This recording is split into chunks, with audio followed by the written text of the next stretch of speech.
David Byrd is an award-winning photographer and Photoshop artist. He's a husband and devoted father to 2 very young children. David has mastered many genres of photography, and in this episode, he allows us some insight into his newest endeavor, a boudoir photography brand, Legend by David Byrd.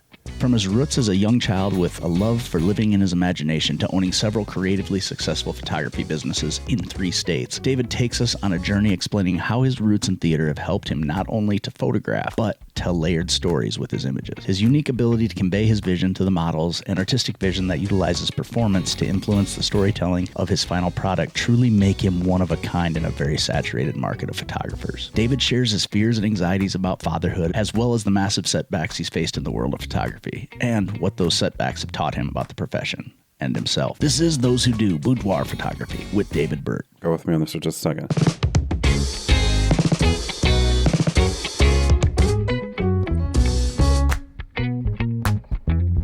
And I'll give you a little of this, and a little of that, and a little more of this.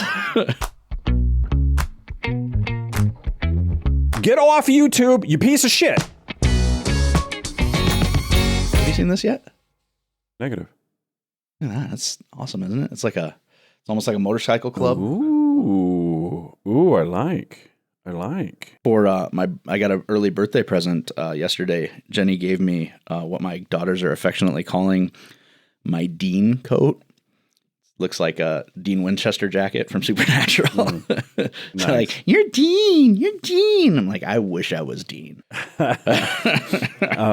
What's his face was just on, I can't think of his name, one of the leads in that show. Either Jensen Ackles or Jared Padalecki. Jensen Ackles, I think. He was on Smallville? Yeah, Which one was the one? Yeah, who did he play on Smallville? He played Green Arrow, maybe? Yeah. No. Oh, no. He was in the first season of Smallville. And then he was Lana's love interest. And then he left the show for Supernatural. Oh, I thought he played like one of the Justice League folks. No, that was a different dude. Oh, okay. Different dude. Tall, blonde dude that everybody can't help themselves, just like your vampire guy with his eyes. Everybody can't help but love the dude. Yeah.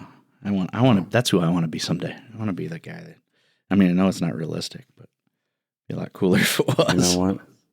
You never know what comes after this life. Yeah, I'm going to be reincarnated as a snail, and somebody sure going to love snails. That's got to be what it is. No, I straight up think that it's a possibility. I don't actually think this is what happens. At least I hope it isn't, because then I would spend, this is probably what purgatory is.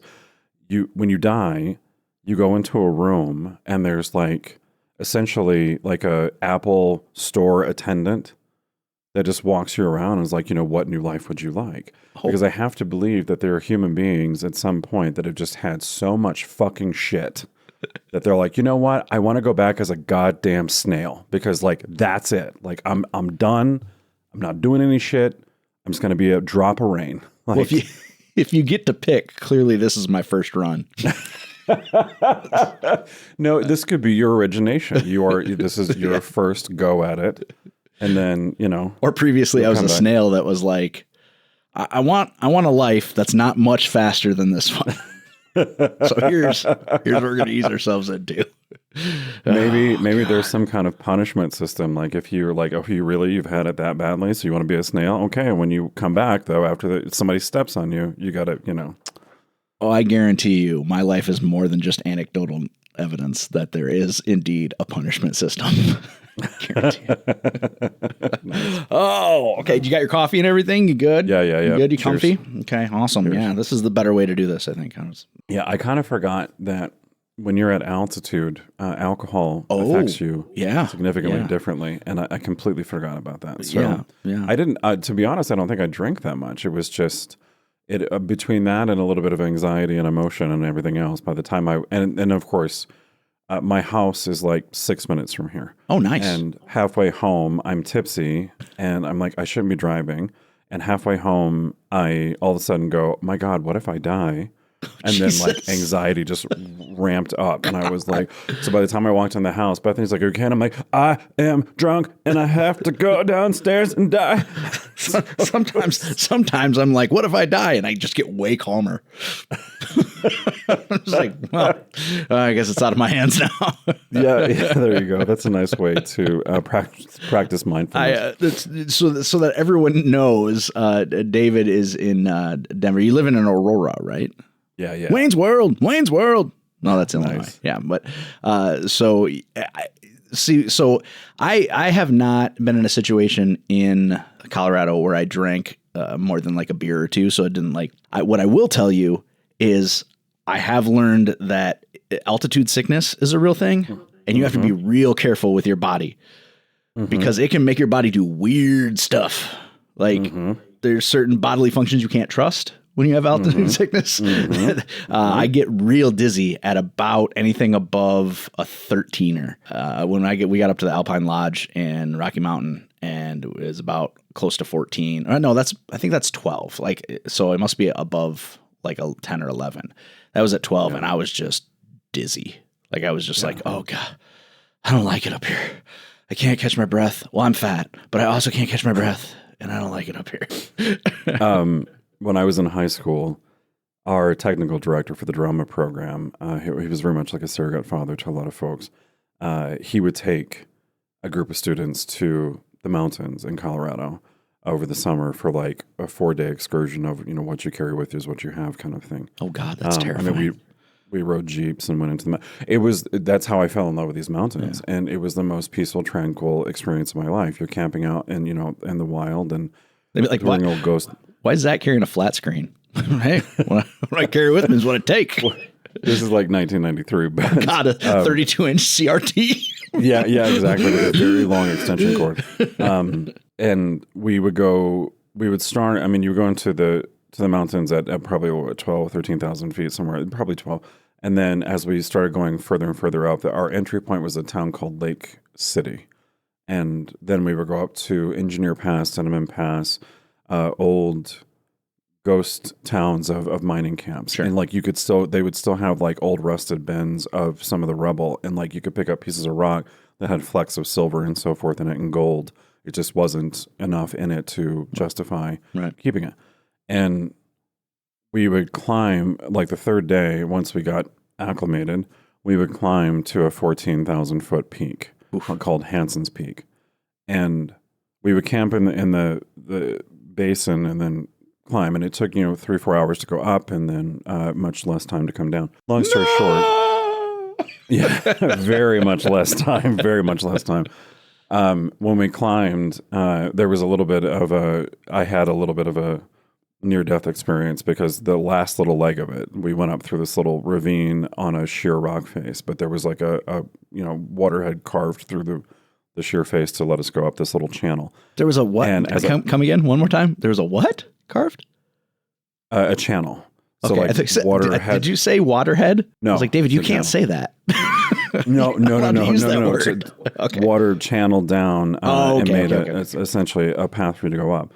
And I was the last one to go up in the line, and I slid and started sliding down and like would have fallen horribly. So I caught myself, everything's fine. Like I dug my arms into the side, so I tore the shit out of my arms and then got all the way to the top.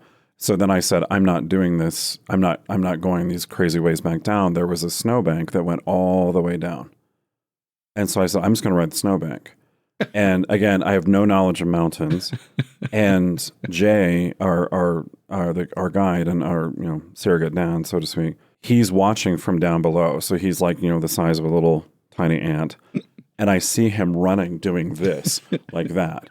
And I just take a leap and jump and slide all the way down. And it takes me the better part of like 30, 40 minutes to get down, while the rest of the crew had to take a couple hours to walk down. So when I get there, I'm so proud of myself.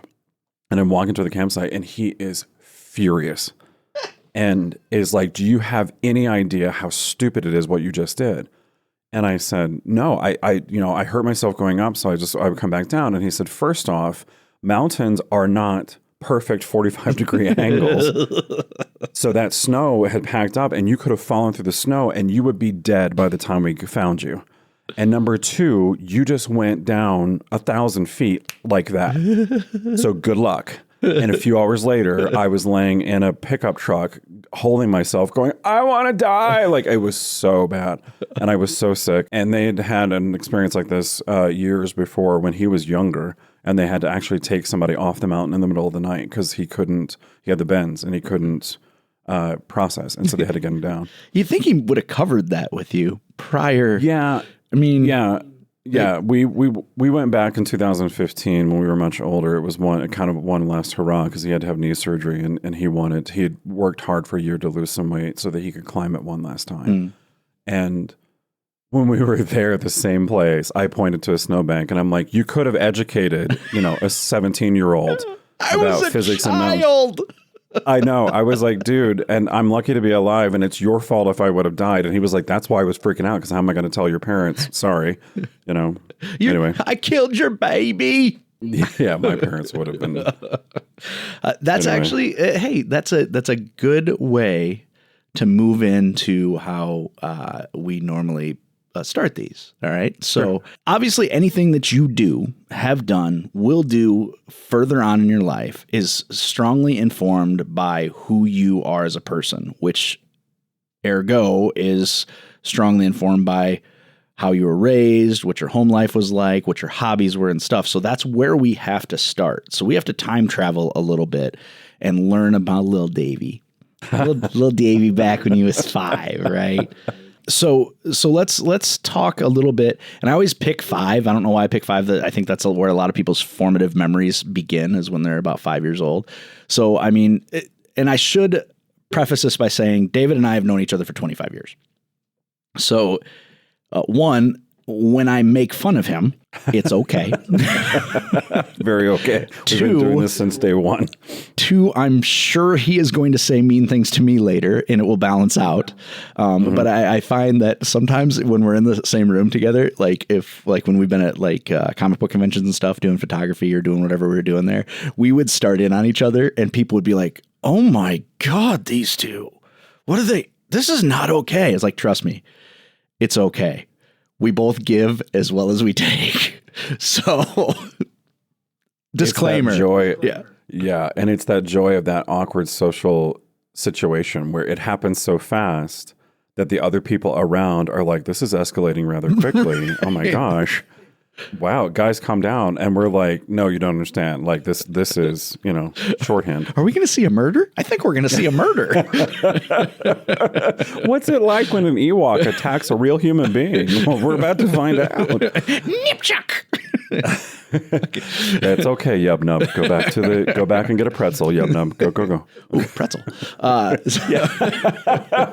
It's $27.50, but they're wonderful. Go. So soft, so not warm. Yeah, no, not at all. That's the first time I ever had a $7 draft beer. Was at a comic book convention. Yeah. It wasn't worth it. No, I had to get a credit card to get some chicken tenders and fries. And I was like, this is ridiculous. God, I had to sell a kidney. So that being said, now that that's out there, we know that later when things sound like they're getting bloody, they're really not. So David starts out 5 years old. You were born in Indiana, right? Correct. Right. In the bustling metropolis known as Indiana. So Davy's born, the youngest of how many? 4. And what's the breakdown, boys and girls? So 3 boys, 1 girl. And the next one in line from me is 9 years older than me. So when I was born, I was called a blessed event by our pastor of our town, because and partially so because my mother had a hell of a time having me. And there was a period where right toward the end of her pregnancy, they told her that you need to prepare. She had gotten blood transfusions and so forth, that you need to prepare that the baby will not live more than a couple of years, and that will be horribly deformed and all these other things, because there was all these issues that she had. I feel like you're just teasing me now. I feel no. I feel like you're following up on what I just said, and you're like, how bad will this get? No, I generally like to be peaceful until provoked, much like an Ewok. So, you know what I'm saying? Like, I'm cool. I'm one with your people. I'm just much taller. However, no. And so when I was born, it was a God, because this is the late 70s, and imaging technology, all those kinds of things, they had no idea. Sure. And so my parents were literally preparing for a catastrophe, especially getting pregnant so late in their lives after having 3 kids. How old were they when you were born? 38. That's not that old, David. Well, but at the time, and especially think about it, they got married when they were 18. They had their first child when they were 21, I think. Sure. Or even 20. And their third child was 9 years old. So Right. to have a baby at 38 when like you're done with all the baby stuff, like you've been done for a long time. You're preaching to the choir, David. You're preaching to the choir. I have a beautiful 2.5-year-old boy, and I have a 6-month-old little girl that steals my heart, and I'm 46 years old. So, and talk about tired. Yeah. David, I have a 7-year-old daughter, and my grandson spent the night last night. Yeah. Okay. Yeah. When I have grandkids, if God willing, I'm still alive and not a snail at that point, then I will commiserate as I'm sitting in the hospital getting a hip replaced. So when I was born and came out, everything was normal and fine, and it was I was a blessed event. But I was also a mistake. My parents did not intend on having me. They worked at a glass factory, opposite shifts, because that was like the major factory that had come to this little town, and so everybody got jobs there. But they were also gospel singers. So they had records, they had a bus. My aunts and uncles, they would go sing on the weekends and sing at different churches. And they were, and very much true, they were in demand. They were called the Southern Gospel Singers. And churches would call and get a hold of them, and they would go. And my father insisted that they don't get paid. The church could, make a donation, but he would not accept money. And so a lot of, the old bus that they bought and publishing their records, it was all self-published. They would have, my mother would make like 40 peanut butter and jelly sandwiches that they would eat over the weekend, and like, some potato chips and some fresh vegetables. That was it, because they were funding most of this on their own. They would give the records away for free. Like their whole idea was that we're in service of God so that we can't accept profit. I don't know that I knew this. And so it was one that not only identified to all of us as children how important religion was, and organized Christian Western religion was to my upbringing, my family, but ultimately it set a tone with me that as a human being, not just to fulfill religious doctrine, but just as a good human being, like give more than you take, and don't be afraid to what is called now in at least my industry of sweat equity. Don't be afraid to do hard work and donate it, because that reciprocal will come at some point. You have to have faith and trust that it will. Which, this was in the 70s. Now, in this day and age, I don't have a lot of faith in the human society that they're going to reciprocate kindly toward anything that is given to them. They'll reciprocate. They'll reciprocate, all right. Right. And I'll give you a little of this, and a little of that, and a little more of this. Yeah. Is my house on fire? Maybe. And you've earned it because you're entitled. Yeah.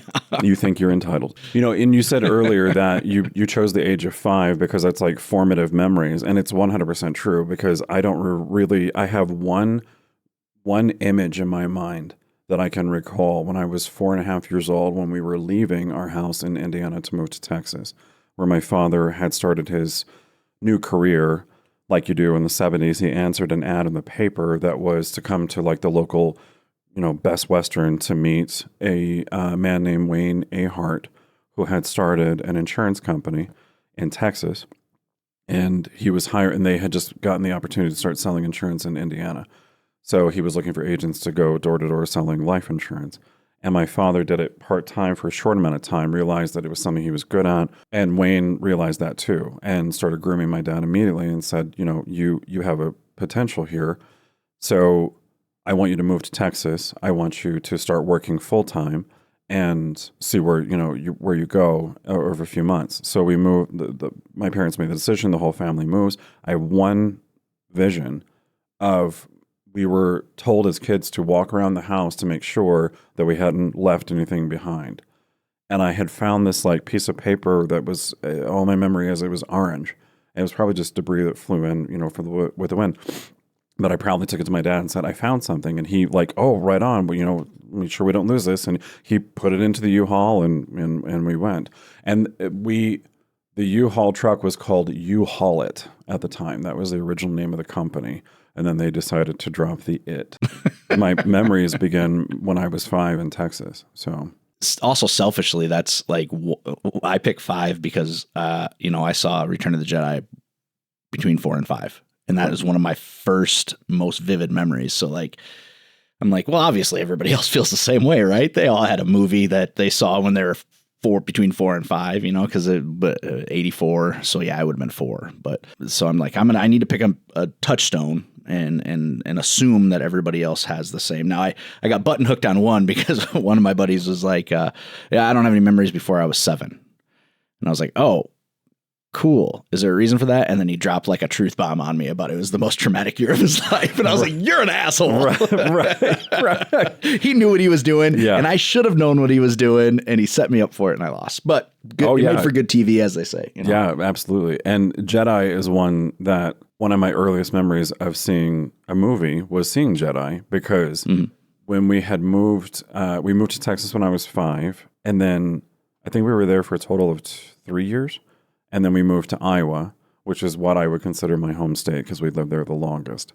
And it was the either late spring or early summer. We went to a small theater on the south side because it was the last theater in town that had one tiny little house, one tiny little theater that had Jedi. And my dad, I'd seen it 100 times, but one of the earliest memories I can recall of seeing a movie was going and seeing that with him.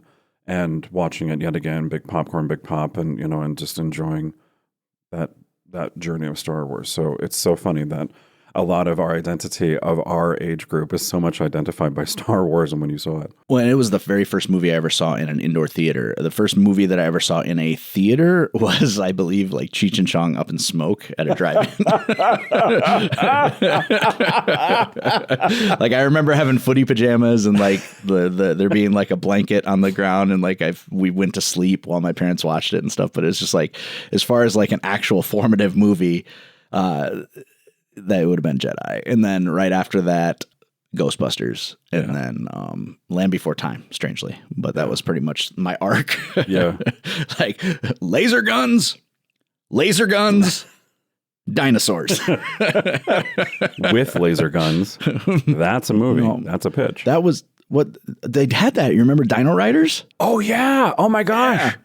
Where they wore all the like bionic crap. And yeah. Speak to them like telepathically and shit. Yeah. So we just made a jest and joke, but that's probably straight up how some dude was like watching Land Before Time and went, what about laser beams? And then he was probably also watching Up in Smoke, to be honest, to get there from there.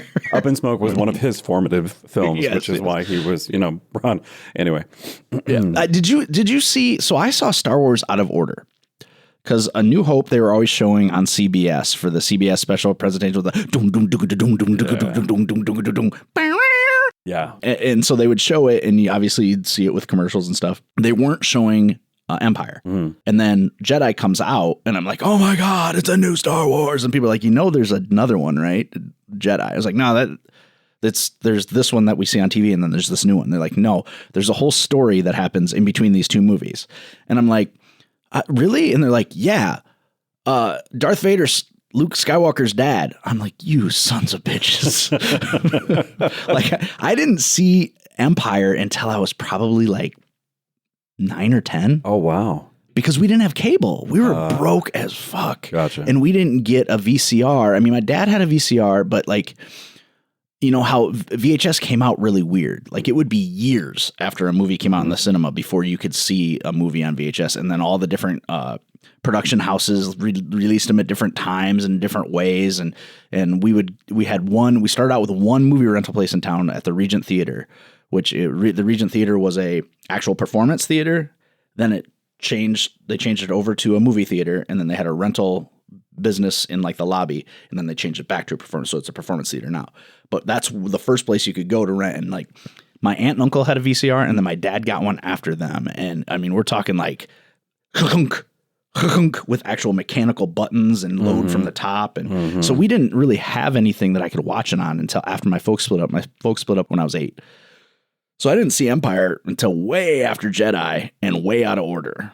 I mean, they were showing, I think actually the first time I saw Jedi might have been on HBO. Oh, wow. Now that, or not Jedi, sorry, Empire. It might have been on HBO. Yeah. When it would have been partially scrambled probably because my dad don't pay for premium channels. Steal them some bitches. Nice. Yeah. It had torrenting been a thing in 1982, my dad would be in prison. He was always all about like, let's see how we can get this entertainment for free. Yeah. I knew how to unscramble a cable channel by the time I was like 9. It was ridiculous. Valuable tools. And again, to a degree, it was valuable back in the time for that kind of technology. You just leave it on the channel till the filter burns through. Right. And then once the filter burns through, you can tweak it through. I mean, what? Never mind. Going on. This isn't about me, David. It's about you.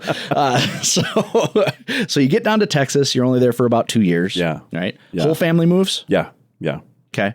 Now your next sibling, 9 years older, is a brother, right? Yeah. And then sisters in between those two. So you've got a brother who's 9 years older than you, which really doesn't do you a whole lot of good socially because it's not like you're going to meet people. You've now moved to your third state and you're probably about 7, 8 years old, right? Yep. You land in Iowa. Like what does that look like for you? You now moved to a third state in 3 years, basically. You've upended your life. Like how does little Davy, has anybody ever called you Davy in your entire life? A few times. Davy Jones, like they didn't live, but they called me Davy. When I was young, I imitated an Ewok and just poked them right in the nads with a spear. He called me Davy once. That's a movie I haven't seen in a long time. Johnny Dangerous, phenomenal film. So what does that look like once you land in Iowa? And the only reason I'm picking on landing in Iowa is because it is your quote unquote home state. Yeah. And this is where you're going to start to develop into who you are, essentially. Yeah. So you land in Iowa. What does your life look like? What is your day to day? Your parents stayed together your whole life, all the way up into and through your father's death. Yeah. So you had a traditional nuclear family. Yeah. But your childhood was not, I wouldn't call it traditional because you had, your hobbies were very specific. Yeah. And in your life. So to tell us a little bit about that, about your childhood and how you interacted in the things that you like to do. Well, so, I mean, my next brother in line being 9 years older, I didn't have a playmate, built in the family kind of thing. And my siblings, we were all encouraged very much by my parents to be very close. My eldest brother, I don't really recall a lot of memories with him when I was young because he started working for my father as soon as he got out of high school and built his career in that same industry. There's this great series on Netflix called High Score, and it's reviews video games, but the history of video games from the perspective of not just consoles, but the arcades. And it's done by a documentary group called Great Big Story that they're actually now finished. They kind of set up with this goal to make a certain set of documentaries. And it is the most cinematic, moving documentary I've ever watched. And I watch it all the time. I rewatch it constantly because it's wonderful. And interviewing some of these people who have defined video games and created this entire industry. They interview Yoshitaka Amano, who is an artist who he worked on Speed Racer and so forth in Japan. Then he created all the artwork for the original Final Fantasy and still to this day does.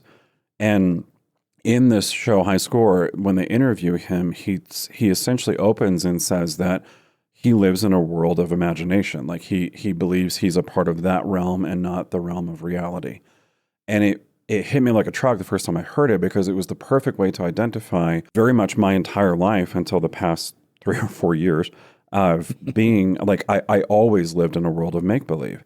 So I didn't need friends. Like I could find, a smooth, polished rock from a river or creek and, a really cool old stick, and that became my sword and power stone. And I didn't need people around me. I constantly was either drawing or writing stories or creating stories and just living vicariously through my own imagination, or then what, external sources like Star Wars that would inspire it and then make it want to go even further.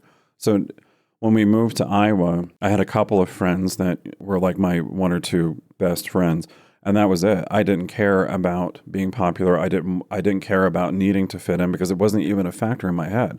It was school, and being at school was to get the work done so I could go home and create and play, and not to sit and play Nintendo, because Nintendo didn't come out until 86 or 87. And then when that happened, it was all over. Did you have an Atari? We did. We had a 2600, and I played Pac-Man and Donkey Kong, I think. But and the Atari was, of course, it was amazing until Nintendo came out. And I remember playing Super Mario Brothers for the first time in a stand-up arcade at a bowling alley, and it was in Winterset, Iowa. And we drove down there because the bowling alley had a buffet, and they had a seafood night. And naturally, my parents were buffet aficionados. Oh, God. And so we went down there. And, of course, I got as many chicken tenders and French fries and mac and cheese and mashed potatoes that that I could eat.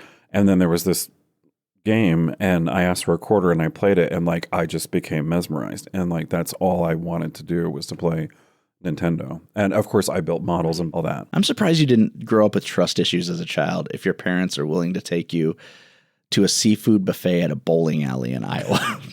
It was a buffet that had a bowling alley connected to it, so that was the idea. And I'm pretty sure it still exists today. I don't know if the buffet still exists, but the bowling alley does. Oh, it makes me so nervous. Seafood buffet in Iowa. Just that fish has to come a long way unless it's catfish or walleye. Right. Yeah. But no, I mean, so I didn't really need friends because my friends, they couldn't access the world that I lived in, and I didn't need them to access it. I was quite fine on my own. Now, the friends that you did have, were they creatives? Did they like to make believe and stuff like that? Yeah. One of my childhood friends, that is the one that always pops into my mind, my earliest childhood friend that I can recall, his name is Glenn. And we would go during the summer in Iowa, which now being a father, I've remarked to my wife a few times how incredibly dangerous it was for us as children, because my parents would just be like, we would say, oh, we're going to the creek that's like a 25-minute walk from the house. And my parents were like, here's some snacks, go, and have fun.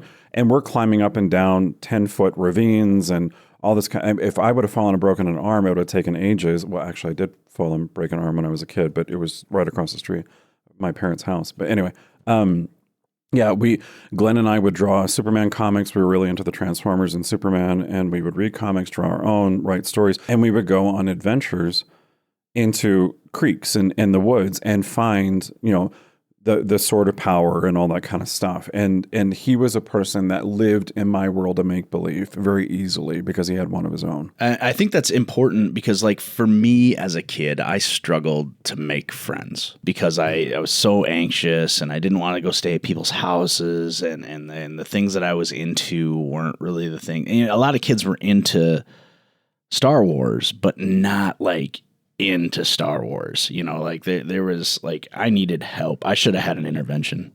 Hey, look, man, toys are cool. Video games are cool, but you know what else is cool? Someday seeing a girl naked. You should probably set your sights just a little bit higher on socializing, because if you don't, things are going to get, junior high is going to be absolutely brutal.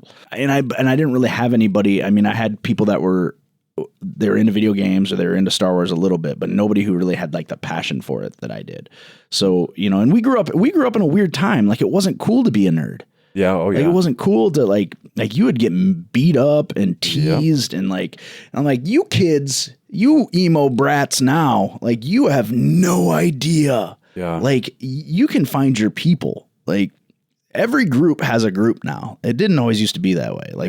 The kids that were stuck on the outside and on the fringe, when we were kids, nobody would let them in. I got chased home from school because I also had a smart mouth. So, that was my fault. Okay. Shut up. Just because you can make some people laugh doesn't mean other people will appreciate them shits. Okay. So you got to be careful. And I didn't know that.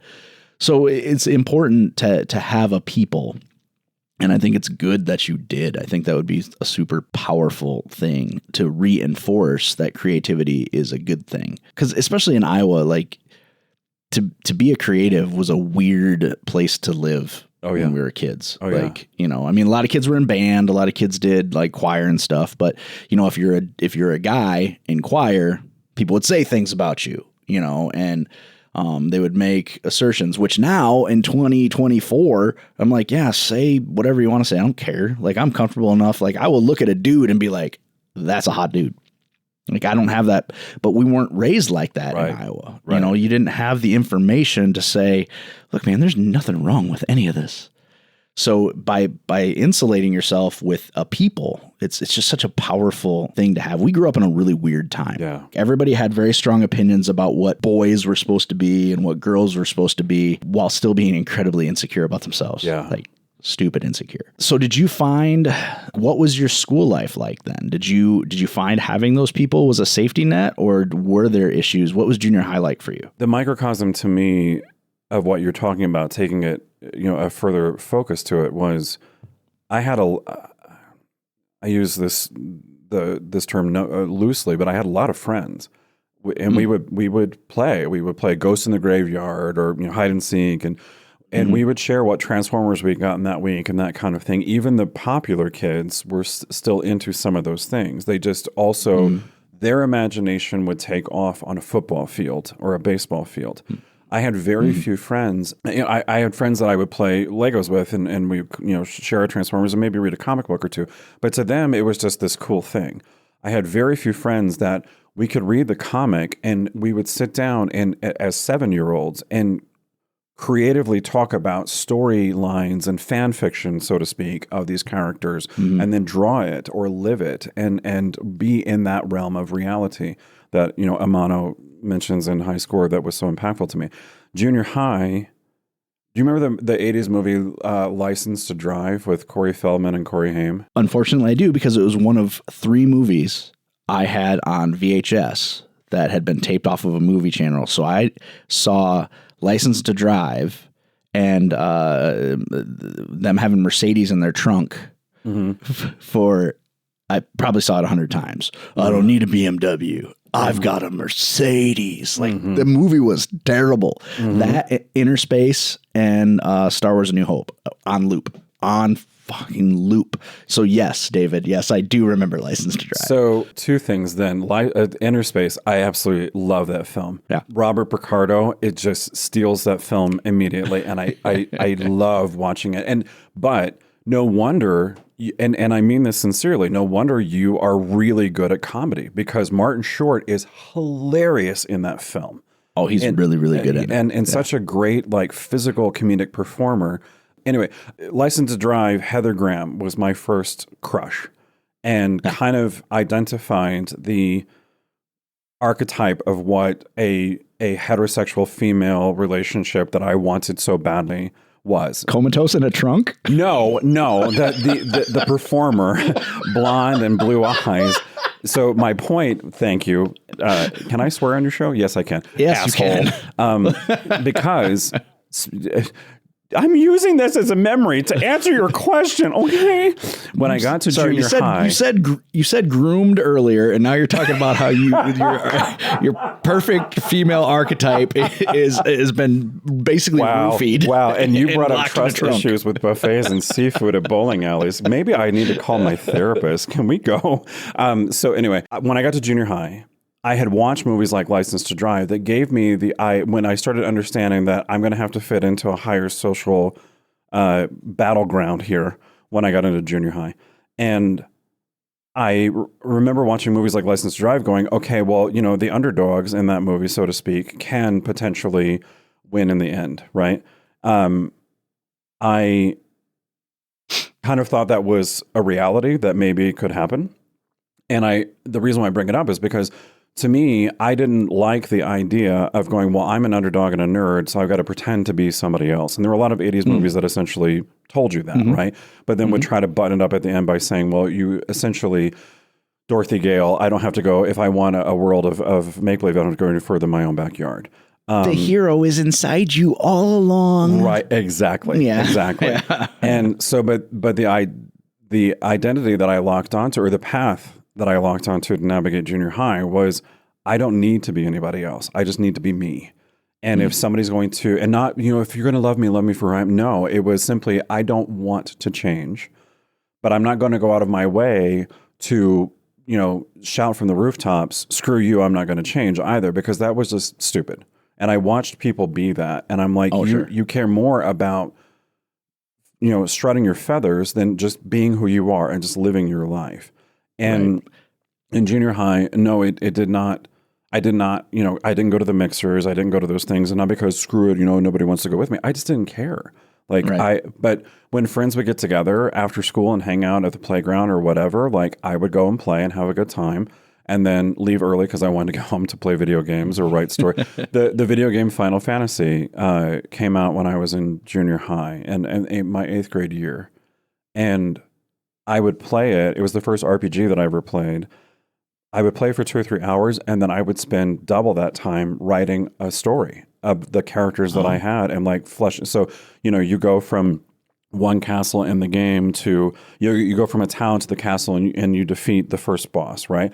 I would write the story of what happened as we went through the woods and these imps jumped out and blah, blah, blah, blah, blah. And the healer did this and the fire mage did that. Every bit of intellectual property that I could engage with, I used as a catalyst to just run and create stories. And live in my intellectual property that I could indeed steal from.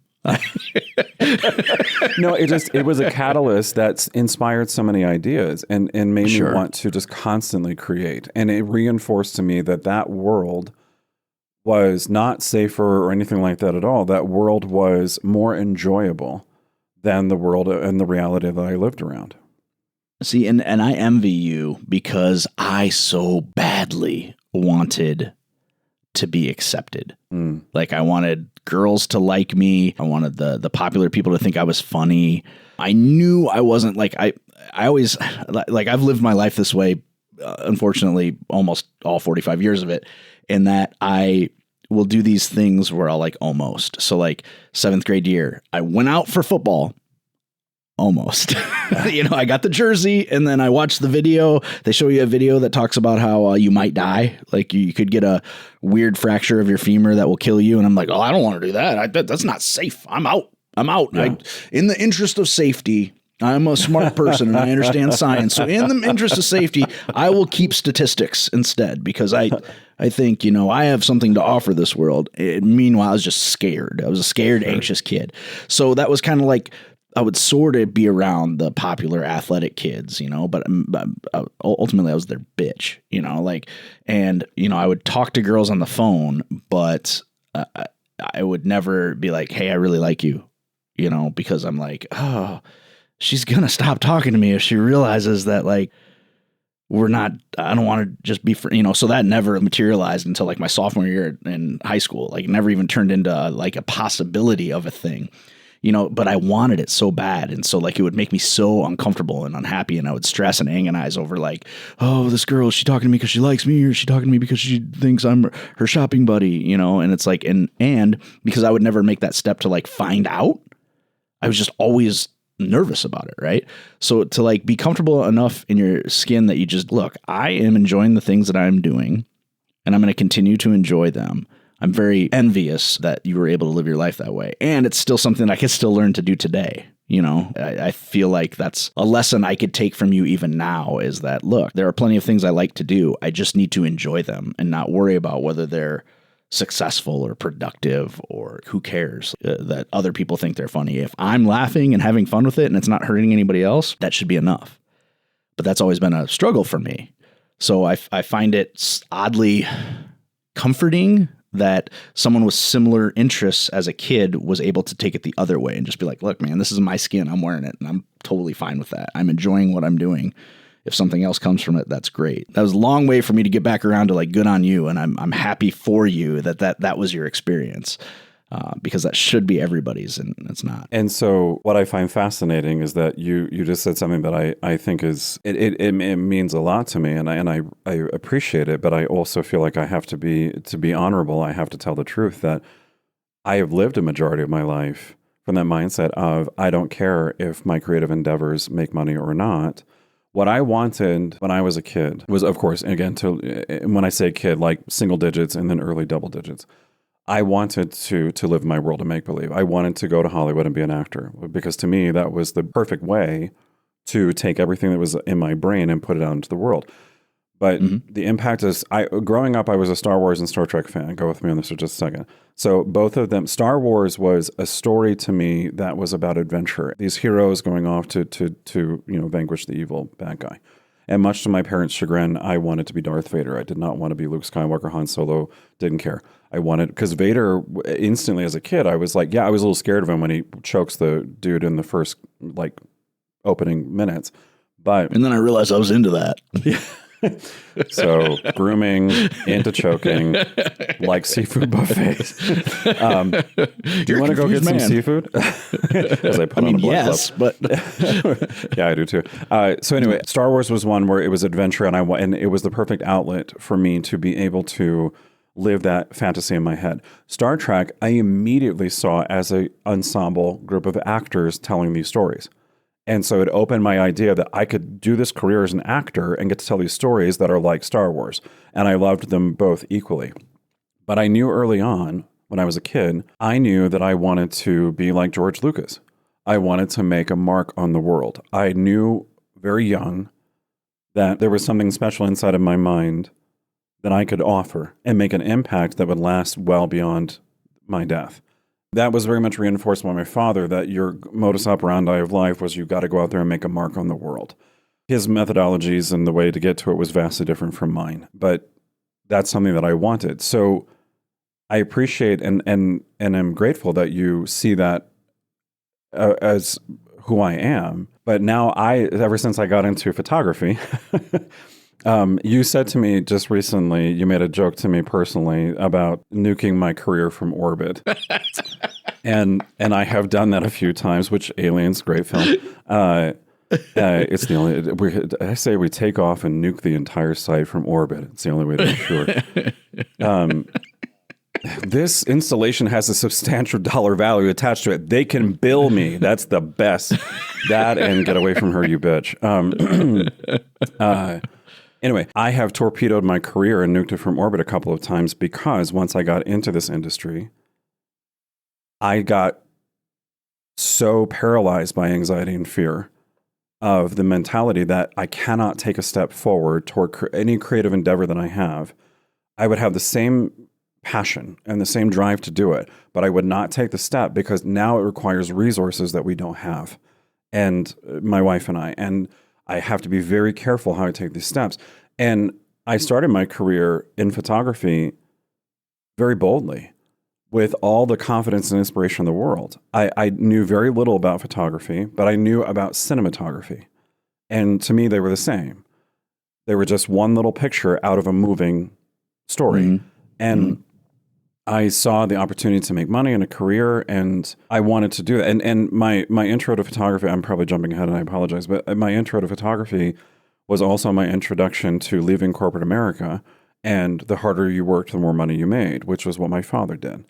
And at the height of my first job, where I was a real estate photographer, you would get assigned properties, you'd contact the agent, you'd set up the booking. During the summer when we lived in Chicago, when I had this job, we didn't shoot on Sundays because they would do open house.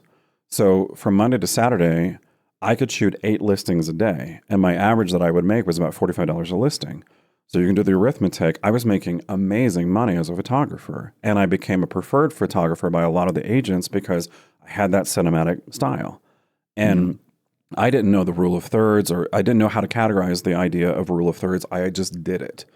I wasn't formally taught. So to me, I'm making all this money as a photographer. This is great. Let's start a business. And then I can pinpoint it. There was this single moment very early on in our career where there was this great opportunity where it was essentially a high volume opportunity of a lot of students coming in to get pictures, potentially. And we were hurting for money. We had just moved, my wife and I, and I proudly told everybody, including my parents, this is my big break, and we'll make the money, and that'll propel the business forward. And projecting numbers up into the $100,000 mark, and we made $50. And I lost that $50 because I paid kids to go around trying to bring in the students. It was a big drama convention, and there was like 2,000 kids in the school at that one day. And I had so you're foreseeing headshots, like you're just yeah. So we set up this big backdrop. They would come in with whatever because they were performing scenes. It was state competition for drama, and they would come in and so they could get their 8x10, and we would print it and that kind of thing and hand it to them. And again, this digital photography was barely new at that point, and there was no cell phones. Did not have cameras in them. And I had to look. My parents showed up at the end of the day. And my dad had this big smile on his face, like, let's go. And I had to tell him I made nothing. And I had to look at my wife. And my wife is like the MVP, straight up, because that whole day, she kept a smile on her face and was like, hey, you know what? This is just a bump in the road. And like, if Atlas was ever to drop the earth, that was the moment. And from that point on, it has been... I know there's other first world problems that are way beyond mine, but it has been murder to exist in my creative career, because every time I take a step that's successful, I don't go confidence, let's keep going. I go, thank God. And I have learned to try to use my confidence again of that world of creativity and imagination that I lived and loved so much. But now, today, I live a life where every step I take is so calculated to make sure it makes profit and money. I find it's very hard having anxiety, having these battle scars. It's very hard for me to do work now as a creative simply for the joy of it. Because that little crappy voice in your head keeps telling me this is a colossal waste of your time. You need to be at home with your kids. You need to be doing this. You need to be running ads. You need to be planning. You don't need to be having fun being creative. And I don't know how to get out of that. It's strange to me that you say that, because I wonder if, the multiple times now that you have indeed, all joking aside, but kind of joking, that you have indeed nuked your career from orbit. Because I don't think you're giving yourself due credit. People need to understand how ridiculously successful you have been. When you were living in Des Moines, you were doing a lot of work for a lot of money. Yes. You really were. You were doing weddings. You were voted the best wedding photographer in Des Moines at least once. Was it twice? Okay. Which usually means you're pretty shitty. Not at all, clearly. Right. You were charging a premium price for your services, and people were paying it. You were not overcharging, because the supply and demand, basically consumer economics, right? People were paying a lot of money to have you come and capture their most important day, right? You were doing that and you were making a shitload of money. You were offered the option at one point of having a building purchased for you, that you were going to stay, and you're going to stay in this line of work. So it's strange to me that you say that you panic if you're only doing something for the fun of it, because I also know that parts of that you were not enjoying. Yeah. Oh yeah. Which is one of the reasons you. Yeah. Your business in Des Moines, because you could very easily be living in a $1 million house in Des Moines right now. So full stop. No issues, like maybe even already paid off. Okay. Right. But that business, you're like, nah, we're done here. I don't want to do weddings anymore. I don't want to do senior photos. I want to go do something else.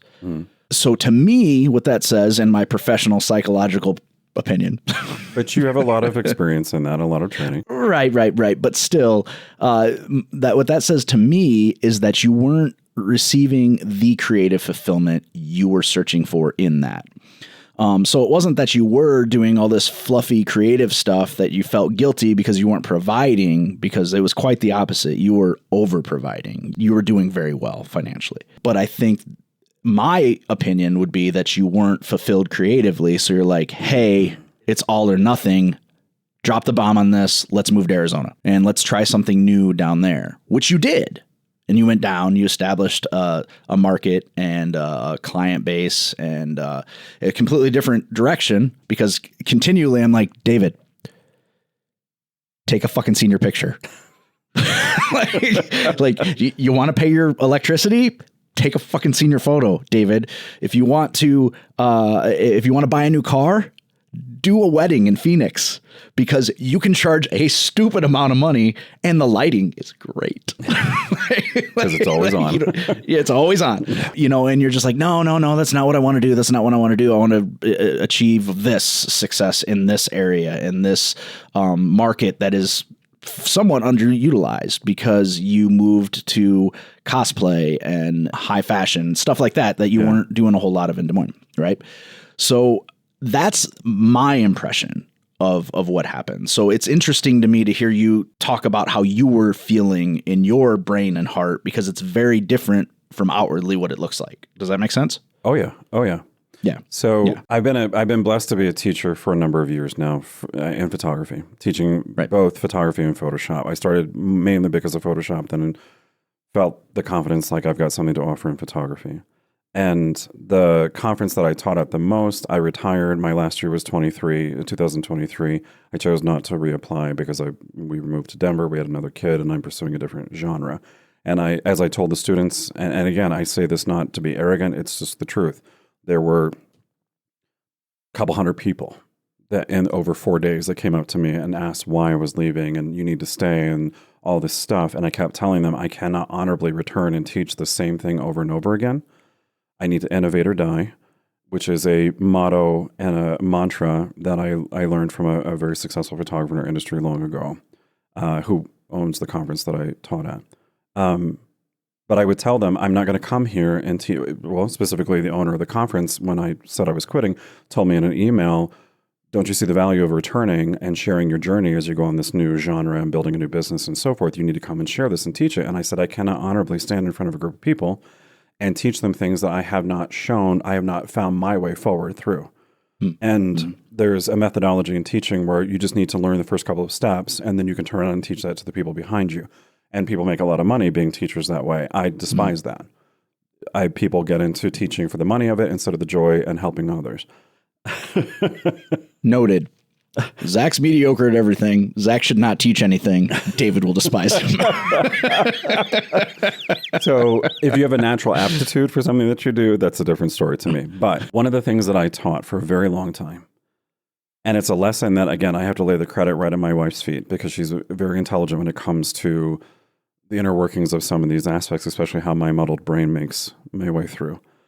There's an idea that I teach to people called perception of reality, and that their perception of my reality is vastly different than what my actual reality is. And when it comes to running a business, I was victim to this for years and very much frozen in fear because of this. I would look at my competitors in town and go, oh, they're making so much money. They're doing this, they're doing that. And then to come to find out, no, they're a month away from bankruptcy. I learned with powerful examples that perception of reality, oh, this person is rubbing elbows with this other famous photographer. They must be in this. Oh, and I know that no, I don't know. And there's no way for me to empirically prove it, even if they tell me to my face, because half the time in business, they're lying to protect, the brand. And half, that's adorable. Half, 90% of the time they're lying. And one of the steps that I boldly took early on in our career was I decided to do, again, it goes back to you give more than you get. I started being honest with our clients and saying, hey, we're hurting for business. And not, oh my gosh, it sucks, and I'm so depressed. And so I would just say, my hat in my hand, say, enthusiastically, we need more clients, and I want to keep doing this work. Can you help us? Can you tell people how much fun you had and all that? And it opened my mind to word of mouth and referral programs in an honest way, instead of, if you bring in 5 people, you'll get a free. Like, I didn't care for any of that garbage. Right. So your perception of my reality, my dear friend, is horribly, horribly wrong. So I love it so much. we won Best of Iowa Wedding Photographer 2 years in a row. Do you know how we won it? Tell me you didn't do any sexual things to people. In a buffet at a bowling alley, but they had Super Mario Brothers. There's a up, down, left, right. You get 30 free buffs against the disease you're about to get. So Buffs, video games, buffs. It's, you buff your character so that you... Yeah, that. Yeah, buffing, grooming, choking. Fluffing? What? Continue. Got to call my therapist. All right, so we won that because you could sign up for a very popular wedding website called Wedding Wire and the knot.com, KNOT.com. If you paid a premium, which was, I think, like $2,000 for the year, which we didn't have, if you pay that, and then people send in reviews, whoever has the highest reviews becomes the best wedding photographer in Iowa. My brilliant wife got on the horn with every single bride we'd photographed and pestered them to the point that we got the most reviews and became the best wedding photographer in Iowa, quote unquote. That's how we won. Now, right. So you won by people that you'd worked with that liked the experience. Right. So I'm not saying that our work and hard work and what we did as my a brand, perception is not as bad as you said it was, David. I agree. But you talk about a ridiculous amount of money. The most that we made in 1 year for our weddings, I think, was like $80,000. That's a lot of money. I know, but here's the reality. Our studio cost us $25,000 a year. And we were broke because we had infused all of our money into getting the business going, making horrible mistakes. So that year that we made the money, we barely paid ourselves like $5,000. We could not keep up. So flashing forward to something you said about me, stepping into cosplay and other things because I wasn't finding the creative fulfillment. Mm-hmm. You're absolutely correct, because I did not approach photography from the benign, let's take your portrait. I've approached it immediately by storytelling. The work that I was doing was one of our original brand mottos was, you are unique and so are we. And that was how we captured brides at wedding shows and things of that nature to book and convert. Everything that I did was different and unique. And I was pushing the envelope. And again, I don't mean this to be arrogant, but I have the visual evidence and know history. One of the key factors that people in my industry, when you get together at a conference and start talking and sharing battle scars, everybody's experienced this. I had countless people of varying, whether it's high school senior photography, weddings, mainly the high school seniors where this came from the most.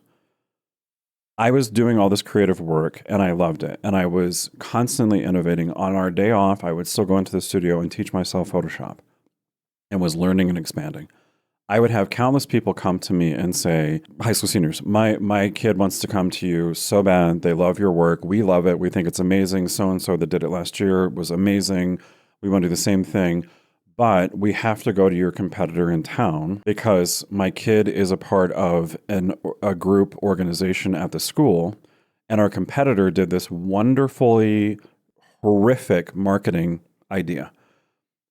He got the contract to photograph all 1 8x10 of each of these kids that were in the National Youth Leadership Council or Merit Society or something like that. I can't remember the name of it. So as a part of being in that program, you had to get one picture taken from him that would be displayed at the school. But the way that he worded it and the way they worded it was, you have to get your senior pictures taken by him. So these kids would go there, and he wasn't even the photographer. It was a chain that started in northern Iowa, and he had a staff of photographers. Was it Life Touch? No. Oh. Okay. He had a staff of photographers. They took the most banal, benign, crappy photos. They charged triple time what we charged. Everybody say pickle. Pretty much. Young girls laying on the ground with their knees bent. And doing that. Yep. Yeah, a picture you would take for an 8-year-old girl, not an 18-year-old. Boys doing the Captain Morgan pose on a chair in their suit. Yep. So they would come to us and say, we've already spent $3,000 and my kid hates every photo, doesn't like them. Can you cut us a deal? After a while, when you have to keep saying to people, no, I can barely afford to pay myself.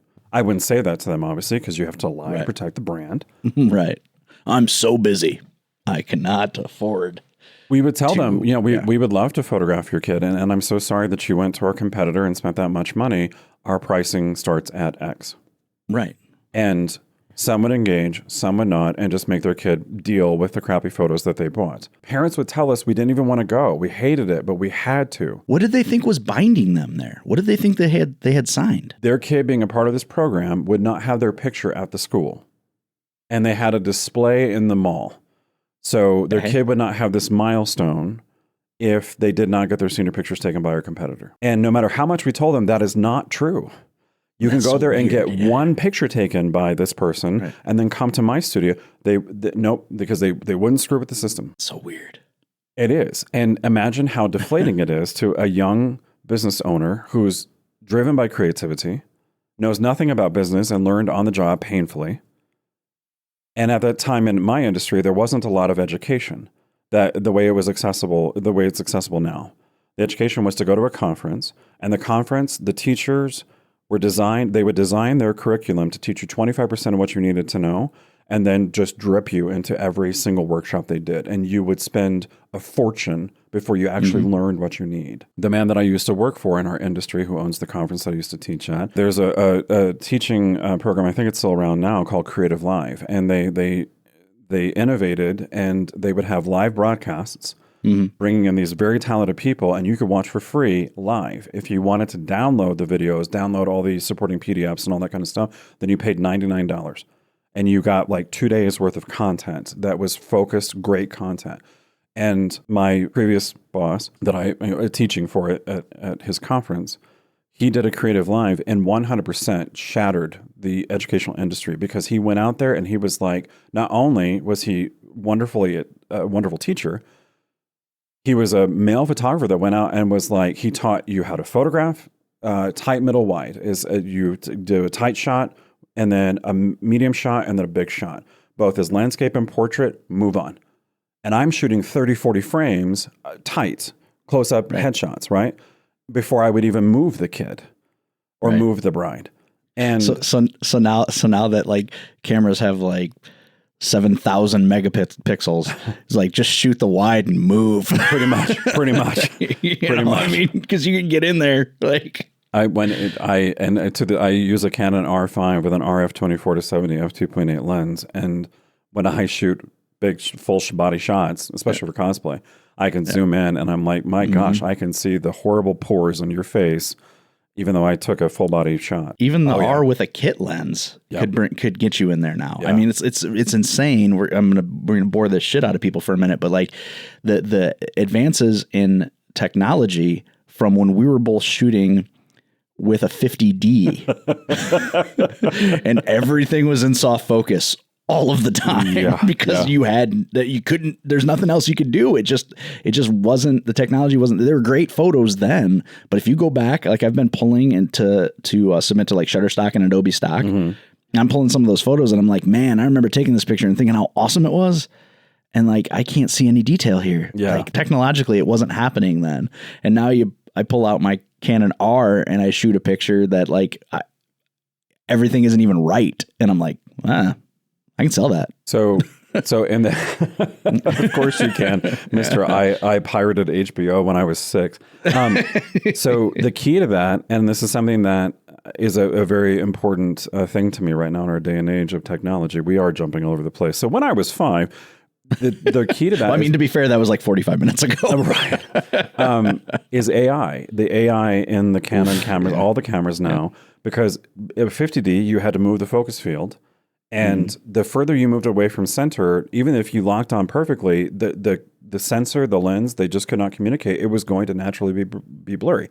And people would refocus. So they'd lock on critically in the center and then move the camera. The moment you do, it's out of focus. Now, AI finds their eye, and there you go, a moving car going 120 miles an hour, and the Canon locks onto it and shoots 30 frames a second, and just they're all perfectly in focus. When people now complain AI is destroying the world and so forth, with one respect, with AI technology, how the AI was trained is wrong, in my opinion. Again, as an artist, you put something out on the information superhighway. Yes, you have to accept that it's going to, your loss of control is absolute.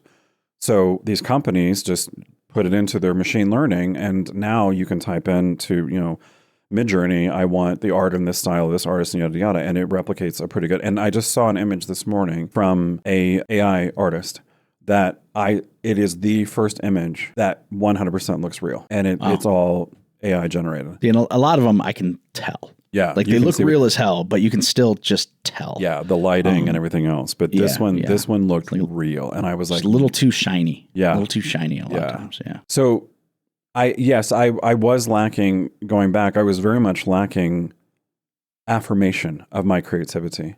What I wanted in the beginning of my career was people to be excited to come to our studio because they wanted art from us and they wanted the experience from us. And instead, they would come to us with this monkey on their back that they had made a poor decision, and now they're coming to us. We were blessed, though, because for every loss, there was a win right after it, which you can either see glass half full, half empty. It kept us going. But imagine that mental brutality of you get a win, you couldn't trust it. Did you find the people that did decide to spend were excited about being there, were excited about working with you, were excited about the experience, correct? Yeah. I mean, yeah, there was a kid, we had some really great examples of that, but there was a kid that I will never forget. Single dad, beautiful young lady, and they came from 2 hours away to have their senior pictures taken twice. They wanted 2 different sessions and 2 different, they wanted a fall session and summer session. And each time, Dad spent probably $2,500, $3,000. It was our highest ever sale. And Dad was a mechanic. Dad had been saving since this girl was pretty much conceived to be able to do this. And it was so insane. The most rewarding. And my wonderful wife, and just go with me on this for a second, all along the process, my nature of giving, I kept wanting to give Dad free product. And Bethany kept saying no. And not because she's a miser. She kept saying, if you do this and you take away the joy, you are robbing them of the joy that Dad has been building up, the joy of this experience. Yes, some people want to go to Disneyland. And if they were approached at Disneyland by Walt Disney, one, he's dead, so that would be horrifying. So they're approached by Mickey Mouse and says, Mickey's going to give you the VIP pack and you can go everywhere. Wow, what a great Disney vacation, yada, yada, yada. Yes, there is some intrinsic value of that winning the lottery, so to speak, being given to you. But more often than not in business, I've encountered people will feel good to pay for what they want to pay for when they've convinced themselves they're ready to pay for it and ready to engage in it. And they would engage in it and pay us, but begrudgingly because they had made bad decisions elsewhere and wanted us to take the slack for it. And it hurt. And not emotionally, like it hurt our business badly. Right. And when Dream State closed its doors and I took the sticker off that door, it was one of the hardest moments of my life because I did it in defeat. And my last social media post for Dream State was the last high school senior we photographed. And I posted it it was a warning to clients saying, you have to value the artwork. You have to value the experience. And you're being lured in by good business practice, which is act now, hurry now, buy now, and I'm going to lure you in with that, but give you substandard work, but you are convincing yourself that it's worth it because you save some dollars. But these are memories that will last a lifetime. And do you want to, when your daughter has her own daughter, and you come home after that event and look at the picture above the fireplace when your daughter was a young girl, do you want to see her sitting there like a little cherub 8-year-old because that crappy photographer took a shit photo because they aren't creative, but you got a great deal on that picture? Like, no. Senior photos are so weird to me because one, they're one of my favorite things to do because I love showing up as just a guy, just a regular guy, like not a quote unquote artsy guy. I show up in a freaking hoodie and a pair of jeans and a pair of tenny kicks, and like I can take a picture of a dude, I can take a picture of a girl, I can make the girl feel super pretty, I can make the dude feel like, oh God, he's not going to try to touch me in a bad way. You know, I can do whatever I need to do, and it's fun because I can joke around with them. I can swear and make them be like, oh, he's treating me like an adult, you know? Yep. And I really enjoy the process. What I don't understand about senior photos is why people are willing to pay so much money for them. It's stupid. Because odds are what's going to end up happening with that entire shoot that they pay all this money for is probably 2/3 of those photos are going to end up in a drawer somewhere. Mm-hmm. You know, they're going to put one picture on the wall. Well, the first they'll get them all and they'll put them up everywhere and they'll put them on social media and everything. eventually what's going to end up happening is one photo is going to be on the wall. You know, it's not like a wedding where, you know, your wedding photos are somewhere forever for the rest of your life. Senior photos, especially now, like when we were kids, senior photos were a huge deal, you know, because like your parents would leave them out forever, but that's not what happens now. And you take phenomenal photos. I take pretty good photos. Like, you know, so I like to think that my photos are worthy of the quality of being displayed, right? Let me jump in on that. Let me jump in on that real quick. You take cinematic work because of your natural aptitude toward performance. You take cinematic work.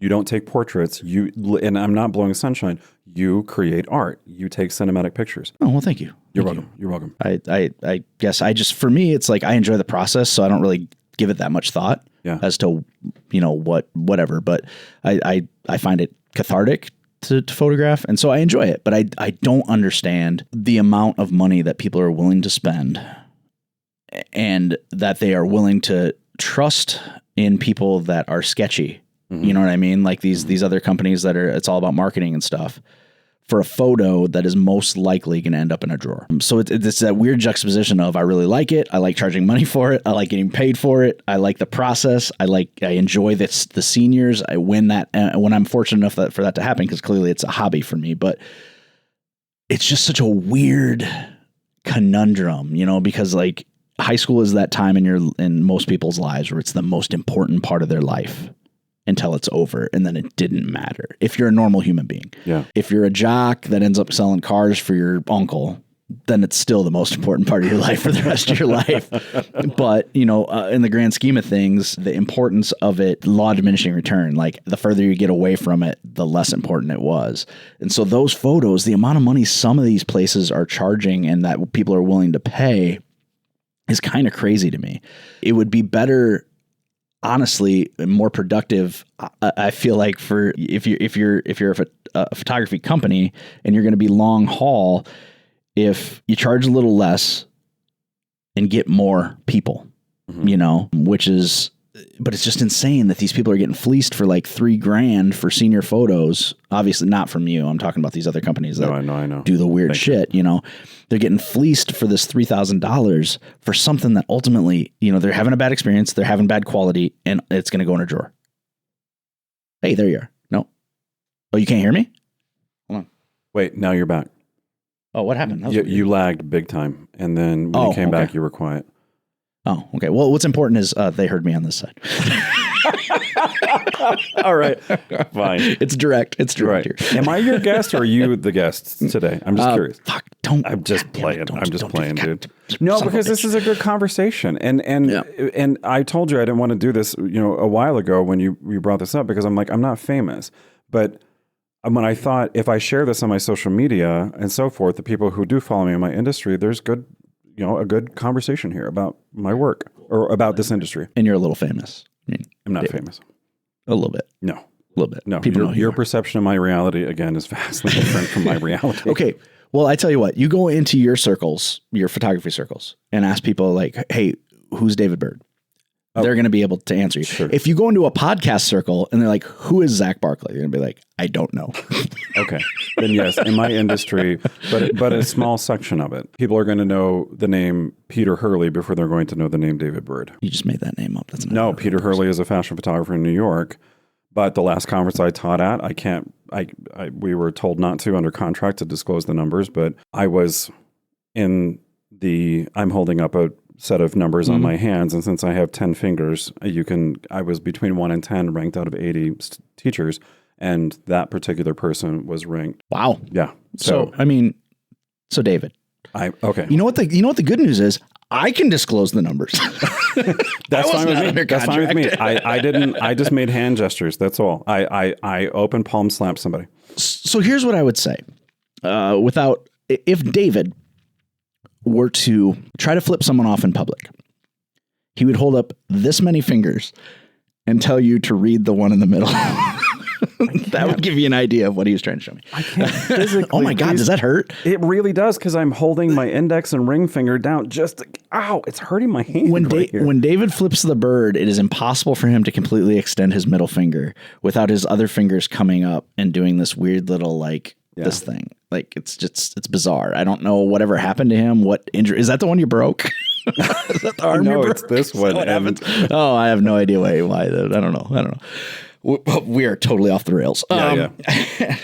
But no, I mean, I think, and maybe famous isn't the right word, notable, having an amount of notoriety, certainly having a knowledge base and being an expert in your field, I think is very fair, which is what this show is about. People who have an amount of knowledge or interest in something that other people don't necessarily have, and learning about that. And I think where you really bring your expertise is being a business owner, being a creative, being an instructor, being an award winner, because on top of that, your work has been recognized for its quality and for its originality. And I mean, I don't think it would be stupid. And this is anecdotal. Like, I'm just off the top of my head. I would say it could be argued pretty easily that you're one of the top 10 Photoshop artists in the United States. I think that just looking at the quality of work, knowing that you're teaching, knowing what you have built on your own as far as creating plugins. And I mean, I use David's frequency separation plugin on every project I work on because I'm lazy, right? So all I have to do is hit play, and then it'll send me to the median filter, and then I'm like, yes, at 8, and then play again.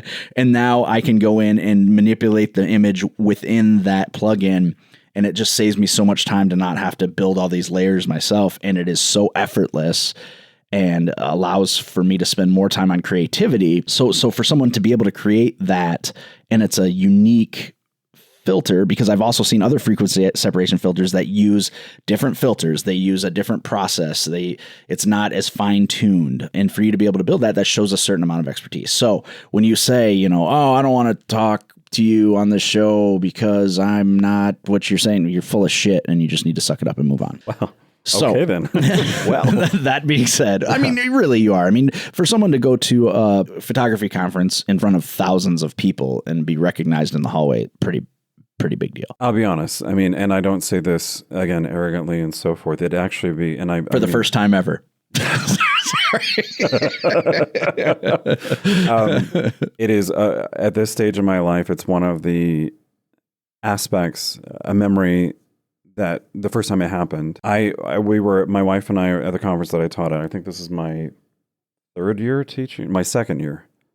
But it was after I had won the Grand Imaging Award from the conference. So I'd won it the previous year, and then that conference the next year. We were in our hotel room. She was writing down a database of information from cards I collected in my class. And we were having a quick lunch in the room of salad. And on the main vendor drag of the entire hall, they were selling food. The hotel was selling food. So I said, I'll run out and get some chicken tenders. We'll throw it into our salad. And she said, let me go get it. This is too healthy. Yeah. This is too healthy, and I want to unhealthy it. Pretty much. Right. And she said, let me go get it. And I said, no, I got it. And she said, you're going to get stopped. And I was like, I'm not famous. The walk. You dummy. Once I went out the door from the hotel rooms to the main vendor floor, it should have taken me no more than 10 minutes to walk over, get the chicken tenders, and go back. It took me an hour. Because again, my father taught me this, you give of yourself and be of service to others.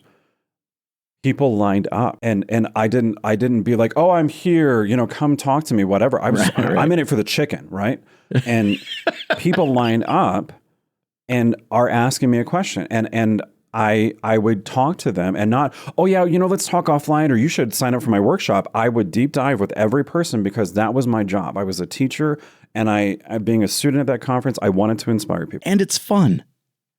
It's fucking fun. No, it's not. Bullshit. It is, because I've been there. Okay, but it's not to me. Oh, that's too bad, man. No, you need to enjoy that shit. It's a good feeling to know that I've helped people. Absolutely.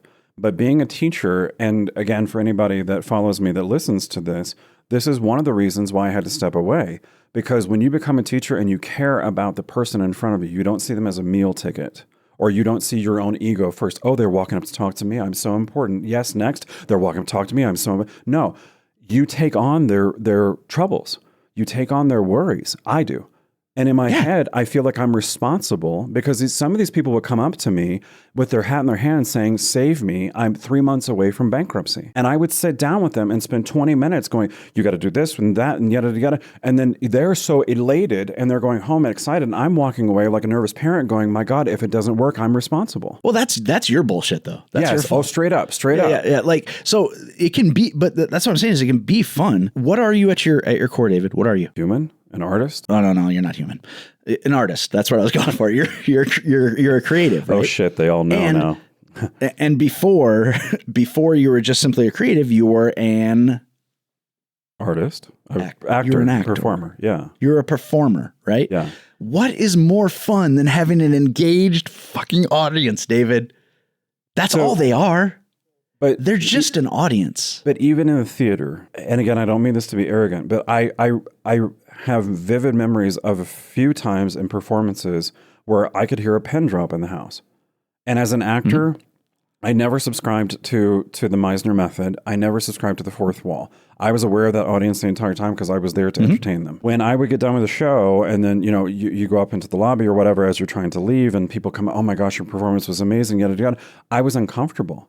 I would tell them every time. I would tell them, I'm so glad you enjoyed the show. Thank you so much for coming and spending money on it so we can do more shows. But like it would make me nervous and not like, oh, give me notes or whatever, or, oh, thank you, my adoring fan. Like, no, I wanted to be left alone because I had done my job and I wanted to just go and be me again and not have to accept the praise. And not because I didn't believe in it. I knew I was very good at what I did. And I know I'm a great teacher. I know I'm a great photographer. I'm a great Photoshop artist. I know this. I don't wake up every day and remind myself of this. I just do. Like going back to being a kid, I just wanted to create. I wanted to live in the world of make-believe. I didn't need approval. I didn't need praise. I just wanted, none of that was important to me. Doing the work was what I wanted to do. People at conferences, again, I'm very fortunate and blessed for it. They come up and they tears in their eyes and all that. God, I sound like, never mind. They would come up to me and say essentially how much a difference I had made for them. And I would reach out and honestly tell them, I didn't do anything for you. All I did was give you permission to do what you already knew you should have done. And I would tell people that more often than not because that was true. People would come up. I can't tell you how many times people go, hey, David Byrd, could I just have 5 minutes of your time? Absolutely. Okay, I'm thinking about doing this marketing strategy, this step, systematically I do this, I'm going to photograph this and yada, yada. What do you think? And I would tell them, I think it's amazing. Fine tune this, and there you go. And they would say, David Byrd gave me this amazing path to follow and all this business in a can and ideas. And I'm like, you came up and told me. All I did was give you permission. Now I'm starting to understand why you keep nuking businesses, David. Like, Jesus. You just be like, well, thank you. I appreciate that. And move the fuck on, man. Well, and again, some of my betters in the educational world have pretty much said the same thing to me. Do you realize how much money you're leaving on the table? When they walk up, David Byrd, could I have 5 minutes of your time? Absolutely. And then give them 25% of what they need to know. And I would look at those people and say, fuck you. Like, no, you're a predator. These people have enough money to run their business for 6 months and you're going to take it from them to drip the education to them? Forget it. And that's not what I'm saying. What I'm saying is enjoy that moment. Oh, like just enjoy the moment and be like, yeah. Oh, hey, I'm glad I could help. You know what I mean? Like, hey, I'm glad I could be here. And this interaction, this human interaction that we're having is probably helping them and you just as much. This communicative interaction that you're having. Yes. When you're at a place that everyone has a shared goal, has a shared interest, and you're, say, for example, you're a teacher there at that interaction, and I've beat your head against the wall on this so many times. I know. That shared interaction is part of what they're paying for. That's part of their experience. And we are like a married couple. In that we are so incredibly different, and that's the only reason our friendship works. I agree. In that you do it for the art, and I'm a normal person. Sure. You do it for the art, but what you have to recognize is from a business standpoint, you also have to embrace the other parts of the. You know what? Talking to this person isn't so bad. Matter of fact, I might actually learn. I might actually meet a person here, and I might have fun in this conversation. Those are the moments I look forward to. That's why I miss stand up. Like I miss being on stage, but I miss after the show. Yeah, and not the you were so funny. But it's like, who am I going to meet tonight? Like, what kind of weirdo am I going to bump into out there that I'm going to have a story about later? What kind of interaction is going to happen? It used to be when I was single, who am I going home with? Yeah. It was very different, but you know what I mean? But like, for me, it was always like, I like these interactions, and it's not because they're stroking my ego. It's because this is how I interact with people. This is how I get to meet a new person and have a new experience. And if they happen to gain something from that, that's awesome. But you are more like, okay, I'm out of gas right now. I already did my instruction. I had my interaction. I want to go eat my chicken tenders. I want to go back to the room. I don't want to have to 100% be... It's almost like it makes you uncomfortable. The adoration, the acknowledgement in person of what you've done. It's like, you're like, I don't want to do all that. I just want to do the instruction. It's like, David, let's have a mixer the night before. I will pay for every one of their drinks. No, I don't want to do that. Like, so you don't want to do that. I was like, I promise you it will turn out okay. And that's what I was going to jump in to say, was to tell everybody that essentially one of the last workshops that I was planning that I did, you encouraged me to have the mixer the night before. Mm-hmm. And you flat out told me that the reason why was because people would enjoy and want to come and have a chance to sit and talk to me and have a drink with me. And I 100% oil and water. I'm like, absolutely not. To clarify, you said something about, I want to do the teaching and be done and go get my chicken fingers and have my salad. It isn't that I don't want to be bothered. I would stay after every class.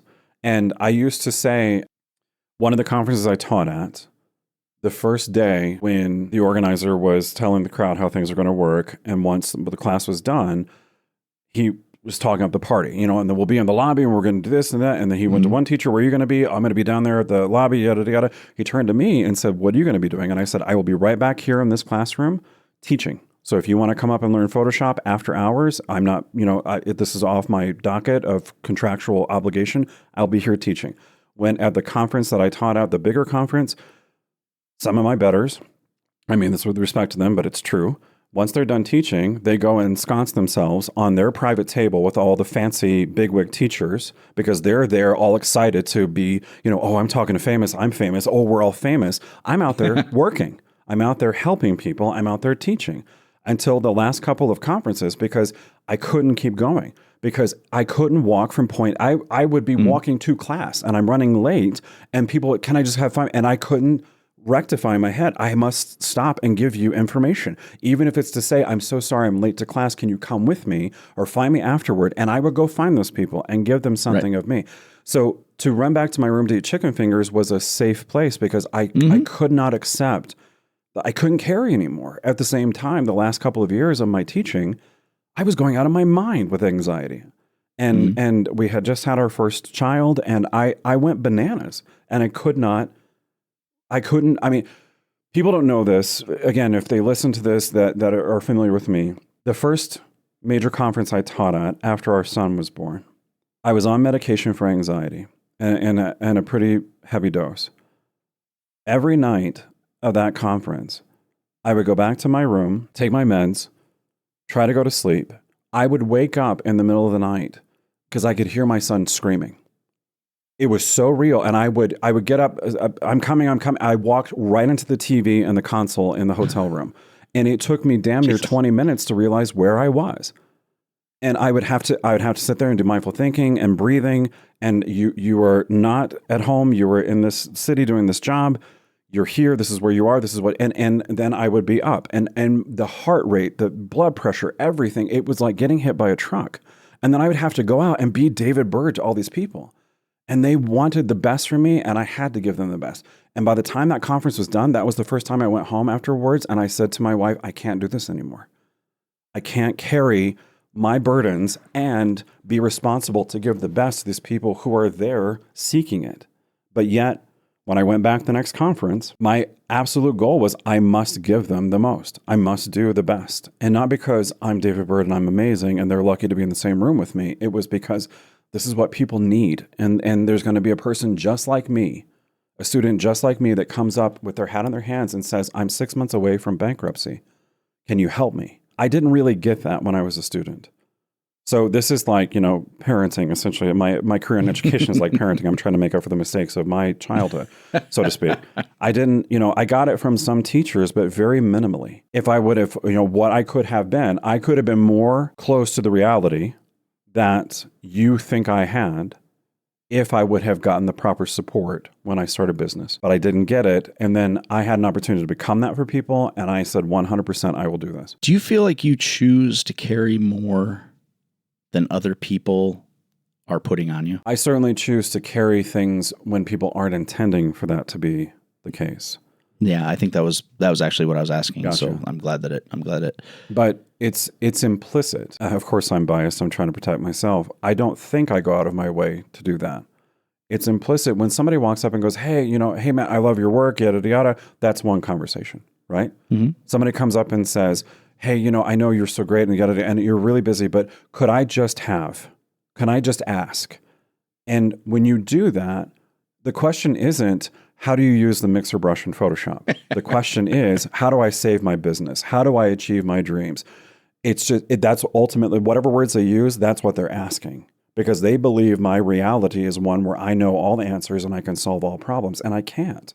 So I imagine that those questions haven't gone away. No. Because you have a following on social media and you have a presence, even though it's definitely tapered. Your presence has tapered off social media over the last 2 years. 100%. Right? But you still have nuking it for morbid. Right. Nuking it for morbid. You still have a presence and you have people that seek your approval and that seek your advice, right?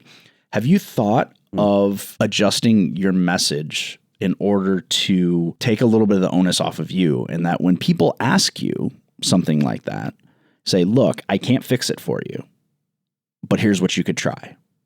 It takes so much of the ownership of their decision off of you. It does give them whatever tools you may have, and I would think by extension would lower your stress level in that you're not as invested in it anymore. So I do precisely what you're recommending. Of course you do, because I'm awesome.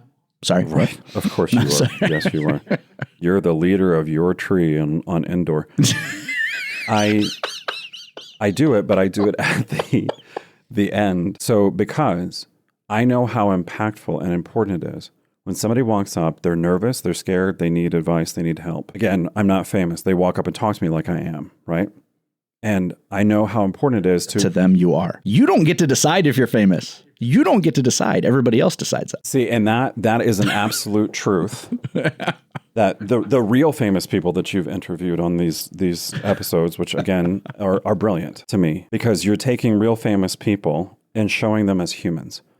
And that it was just mind-boggling to me when I started listening to the show. When these people come up to me and I'm larger than life in their mind, my first thing is to reach out and become human to them. Mm-hmm. And to become human to them does not mean I open up by saying, now I can't help you, but if I were to suggest something, I approach it from, hey, I'm human. Let's shake hands. Tell me your problems. Let me help you. And then at the end, I tell them, here's what's important. I've given you information. You're excited. You're going to get home, and then doubt is going to start to step in. Only you can navigate that. And whether this flies or fails is on you, not on me. So I do my disclaimer at the end, which is a way to try to appease the anxiety in my head of I'm not responsible, but I will be damned if it never works. Because then I inevitably hear from them again going, hey, it worked. Or I hear it's not working. Do you have more advice? And I feel obligated to help. So you know that through my company, I've gone to all these trainings on people in crisis and suicide prevention and stuff because it's a fairly large company and has a culture of wellness, right? Yes. So they've put me through all these trainings, which is it's a thing that's starting to take over in the country, but to have a company say, hey, we're going to put some training towards people's mental wellness and towards, any job is stressful, right? So they want to protect their employees. So I go to all these trainings and I've had to deal with people at our company on a pretty regular basis, unfortunately, that are mentally ill, that are in mental health crisis, or that are actively suicidal. Those people, undoubtedly, when I make contact with them and talk to them, could die. tomorrow from suicide, right? I will talk to them. I will get them to a place that I feel like they're safe, a place that I feel like they're going to be in a situation, or get them to the resource that they need, knowing full well that I have no idea what's going to happen tomorrow. Knowing full well that if that person decides to die by suicide tomorrow, that's a decision that they've made. I have short-circuited my brain to go, here are the skills, fly bird. Because I can't, if I carry that with me, even an hour after the conversation that we've had, I will be a mess. You have to learn to do the same thing. I don't think I will ever be able to do it. You can, trust me. Because you are an empathetic person. I get that. So am I. I was programmed to be that since a child. Yep. So how do you undo 40 years worth of programming? By recognizing that you can still care about the outcome without bearing the weight of the decision. And I hear you, because there are certain elements that I can certainly logically subscribe to, like, and this is an easy way out, but I give them a certain set of advice, and other industry leaders in education are famous for saying this. If you follow the system perfectly, then I will feel ownership toward your results. But if you decide to muddy the waters, that's on you. And they are able to abdicate responsibility immediately. And I've learned to kind of do that by saying, here's my advice. And when they come back, it didn't work, or I didn't succeed. What did you do? And I'm able to help them identify where they went wrong because they made their own choices. But I try to still enforce and encourage that you should put something of yourself. My word is not doctrine. It's not written in stone. You have to make it your own. But success or failure is your own. I lived that from the very first time I became a teacher. And I found out I was a teacher. I made a Facebook Live video post. Again, feeding algorithms instead of creating artwork. And I 100% thanked the person who gave me the job. And I said, we would not be here. I would not be here had it not been for him. But our success and our failure is on us. Yes. He didn't give it to us. But he gave me an opportunity. Right. And still to this day, even though I do not teach for him anymore, and most likely probably will not, I still say that my career began thanks to what he gave me the opportunity for. Sure. And all the opportunities from there on out. So I think you need to adapt that and say, I am giving people this opportunity. When we're done with our conversation, I'm no longer responsible for what they do with that opportunity. Because then you have still helped, have not hindered, and you don't actually have to own anything, because odds are if they fail, it's because they did something in addition to whatever you discussed. Because, and also there's a good chance that if they succeeded, it's because they did something in addition to what you discussed. Correct. Which is why when they come to me and say, it worked, thank you so much, David Byrd, I say, I didn't do it. Right. You did. Right. But if you're going to say that about the success, you have to say it about the failure. I didn't fail you. I didn't fail you. You did. I go, right. Because I want to, I look at them because I immediately, my heart opens up, my soul opens up, and I say, I know you're hurting. Let's fix it. Yeah, that's empathy. Let's find a way out of the dark. That's empathy. Right. That's empathy. So would you not, if you live and breathe empathy, it's just who you are. Would you not try to protect yourself from the outside world so that when there is no more to give inside the cup, when there's not a single drop of water, I can't give anymore until I fill it back up. That's when you take a vacation. Nuke it from orbit.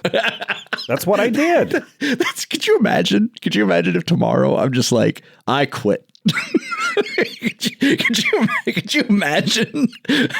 I would start sending a lot of care packages to your wonderful wife to be like, I'm so sorry. Can I help? I mean, and you're in a much different situation than I am because you're a creative and sure. you're a business owner. But like, I like to believe that if I was ever fortunate enough to do what I actually want to be doing and was responsible for working for myself, that what I would have to do is I would have to treat it as if I wasn't my own employee and treat it more like, okay, I need a break. And up to this point, I've been fair to myself, maybe even a little unfair. So I'll take a break, but that's not an indictment on my hopes, dreams, goals, and the way I provide for my family. Like I just need a break. And that's what most people do when they work for somebody else and take a vacation. That's what that is. It's not like, you failed. Right. Yes, manager, I would like to put in for a week off. That's because you're a fucking failure. Like, no, it's not. I mean, I just need to rest. I want to see the ocean. Dude, there's right there. Amano, it's right there. I live in a world of make-believe. That's a YouTube short series right there where like, you know, it's almost like a HR video. Like so you could do the shot A where the boss is like, oh, I know you've been working really hard, Zach. Okay, of course you can take a week off. And then shot B is like, you're a fucking failure, and like pushes the desk over and shit. And then the HR rep comes back in and is like, so when you're managing your team, do you choose ting A or ting B? And then when they're like, I choose B. And then the HR buys, because you're a fucking loser. And then it cuts. They're like, oh, dude, I would watch that every way to Sunday. I mean, especially because at my company, there are both managers. They're like, when my child was born, I took 3 days off, and here you want 12 weeks. Like, well, I mean, I birthed the child and I didn't even take time off. It's like, well, I want my kids to love me, sir. Like, that would be ideal. I'd like to bond with my children. Do you know yours middle names? No? Okay, weird. Let me ask, because and I'm being legit here, because not only because, you know, we're talking about this, because you have a lot of, again, experience in mental health. Something that my wife has been doing for the past 3-4 years is she constantly keeps pushing me. You need to take time for you. Mm-hmm. Like, you need to go play video games for an entire weekend like you're 12 again. Like, do something. You need this break. You're losing it. And I cannot give myself permission. It drives me nuts. Why? To do it. Why? Because I need to be doing something for them. I was raised to be in service of others. And I know there's stuff to do in the house. I should be spending time with you. I should be spending time with our children. I should be working. I don't have time to play video games. I don't have time to go camping in the mountains for 3 days. So the other 5 days of the week that you're doing all of that stuff are immediately negated by the fact that you took a day off? Yes. You are an idiot. I agree. That is not healthy thinking. I'm in crisis and I don't know how to fix it. So by thinking that way, you're doing them more of a disservice than you are by playing Jedi Survivor for 18 hours. 100%. Yeah. And that's what my wife keeps telling me. And I keep looking at her and saying, no, you're stupid. Let me tell you why. Yeah. And see, and it probably is a sign of a highly motivated individual. But again, a sign of a person who is taking on more than the people who they're taking it on from expect them to take on, because it's unrealistic. You have to be willing to say, I worked my 80 hours this week. I get 2 for myself. And to a degree, to show that he can be taught. I'm learning, because aside from anxiety, and still to this day, I mean, even this morning, I woke up and had to spend about 3 or 4 minutes after a horrible dream. I'm like, I'm in Denver. I'm not in this horrible place, and this is where I'm at, and that kind of thing. My wife is able to sleep through anything. A bomb can go off and she'll wake up and then roll over and go right back to sleep. A mouse farts in Iowa and I hear it in Colorado and I'm awake and I cannot go back to sleep. And we learned very quickly after our son was born that if I don't sleep, I go, that's really not good for mental health. And I went bananas. Yeah. So I'm at a place now where, and you know, and a lot of parents make adjustments when they have young kids. But my wife, again, the MVP, she sleeps in my son has a full-size mattress in his room because he sleeps with her, and now the baby sleeps in the same room. And she takes care of them all night long. And she's a wonderful mother. She's incredibly gifted. It's an inherent trait inside of her. And I sleep downstairs in a small little guest room far away so that the sounds that I hear in the middle of the night, I can tell myself they're not real. It's all in your head, right? I sleep with a fan right next to my head and earplugs to try to convince myself I didn't hear somebody breaking into the house. I didn't hear my child screaming. The end of the world has not happened. Your chemicals in your brain are stupid. Mm-hmm. So in that regard, I have learned to do that because I know that I am no longer of use to my family or to anybody that needs me if I am bananas. So I forgave myself needing to be the special snowflake that has to sleep in a private little room furthest away from all the people in the house so that I can actually sleep. I still feel like a shitbag for that. Like, my kids have people over and I'm going to be, daddy's got to go to his dungeon to sleep because he's bananas. Have you ever thought about reframing it, thinking of it from the point of view that they don't need you for any of those things? No, because my job is if somebody is breaking into the house, what if somebody's coming? I mean, But they're not. And they're not going to. But what if? But they're trust me, they're not, and they're not going to. Statistically, David, let's talk as scientists for a minute. Statistically, the odds of you being the victim of a home invasion because you're not a drug dealer or a criminal. Can I jump in real quick? Because I have to say this. You use the word scientist, and I want to say, back off, man. I'm a scientist. The first time I ever got to say that, and it was like, it's accurate, was the best day of my life. I believe you. Are you, Alice, currently menstruating? So the idea to me, like, so scientifically, most home invasions, the cause is a person who is already involved in a criminal lifestyle, a drug user, or someone who owns someone else money. I don't know what your current financial situation is, but I know at least two of those things are not accurate. Okay. So odds are you are not going to be the victim of a home invasion. Okay. It's just not going to happen. Stop living your life like your home is being invaded. That's not healthy. So, right. And it's not going to happen. So let me jump in because this is something I do see a therapist, and this is something that the therapist and I have talked about a few different times. He's associated the title PTSD, and I immediately said, no, I that's for folks who go to war and so forth. Well, it's not, though. Yeah, it's not. So, right. And again, it's I'm not that important. I'm not that important to have PTSD. When my wife and I you know this story, but when my wife and I, way before kids, our first home, she was sleeping on the couch with our dog because our dog was not feeling well, and I was up in our bedroom. I just happened to wake up 2:00-ish in the morning like you do. And I'm like, I'm out of water. I'm going to go downstairs and get some water. Mm-hmm. I walk down. I'm in my underwear. I walk down the steps. I'm about to turn into the kitchen, and standing right there on the other side of the glass door, the motion lights are on in the backyard, were two men with the yellow ties for a truck. And at the time, the Des Moines police, were looking for two men. They had been breaking into homes, tying people up, and doing horrific things using those truck ties. And I had my phone, using the light of my phone. I immediately put the phone against my chest, backed up into the living room, called 911, and then Bethany did not hear me because I wasn't talking at the top of I was whispering to the dispatcher. And then when I looked back into the kitchen, they were gone, but the light was still on. So I went to the front windows, and they were walking down our driveway coming to the front door. So I laid down on top of my wife, and she was like, no, I don't want it. And I'm like, shut up. The house is about to get broken into. And I told the dog to be quiet, and they walked around. They went to the street. Long story short, the police got there 10 minutes after I made the call. They saw them coming and ran into the woods, and they never found them.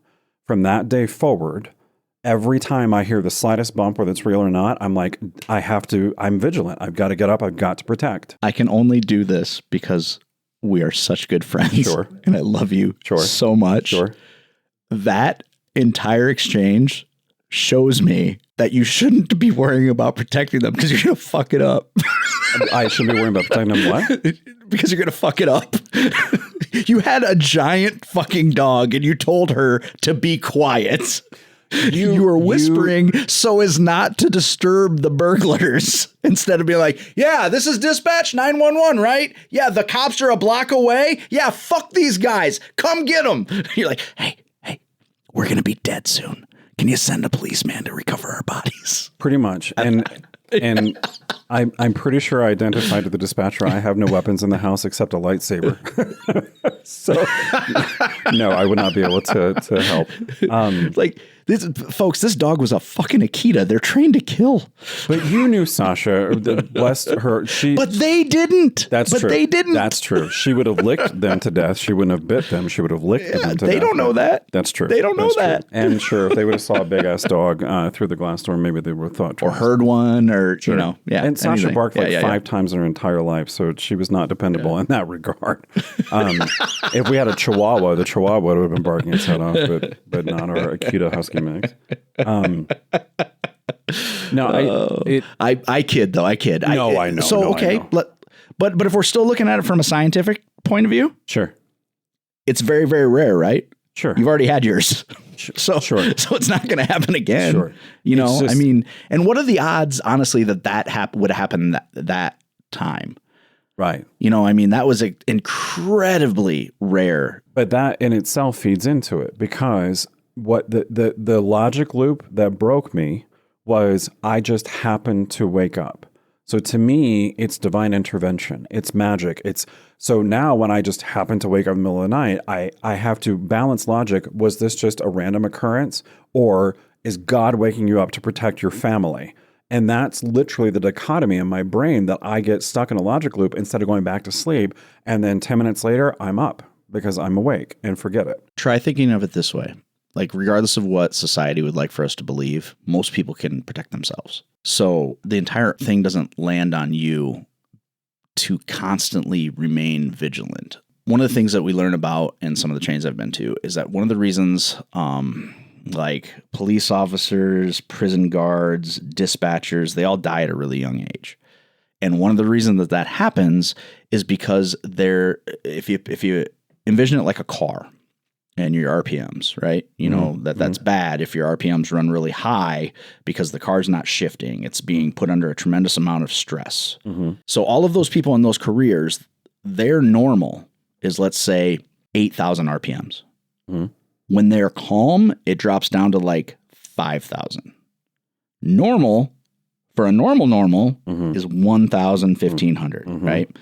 So they're running their car at 8,000 RPMs. And then even when they relax, they're only dropping down to 5. So they burn up really, really, really fast. And it's because of that insane, because it is insane, idea of hypervigilance. Because they're taught through their training and their experience that they need to maintain a hypervigilance all the time.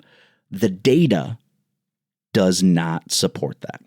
Yeah. The data says a bad thing could happen. It's far less likely that it will. But they're trained to fear this imaginary evil, this silent evil that's going to come out and get them, and no matter what job they're in, or this terrible thing that's going to befall them. Does it happen? Absolutely. Horrible things happen all of the time, but the data shows that it's far less likely to happen than it is to happen. So I apologize for interrupting. I agree with you. No. 100%. That type of logic is very difficult for me to anchor to. And here's an example. And I mean this seriously, but it may or may not sound funny. Does the data support that Pennywise the clown is actually going to walk into my bedroom when I'm 8 years old? Ah, crap. Yeah, it does. Okay.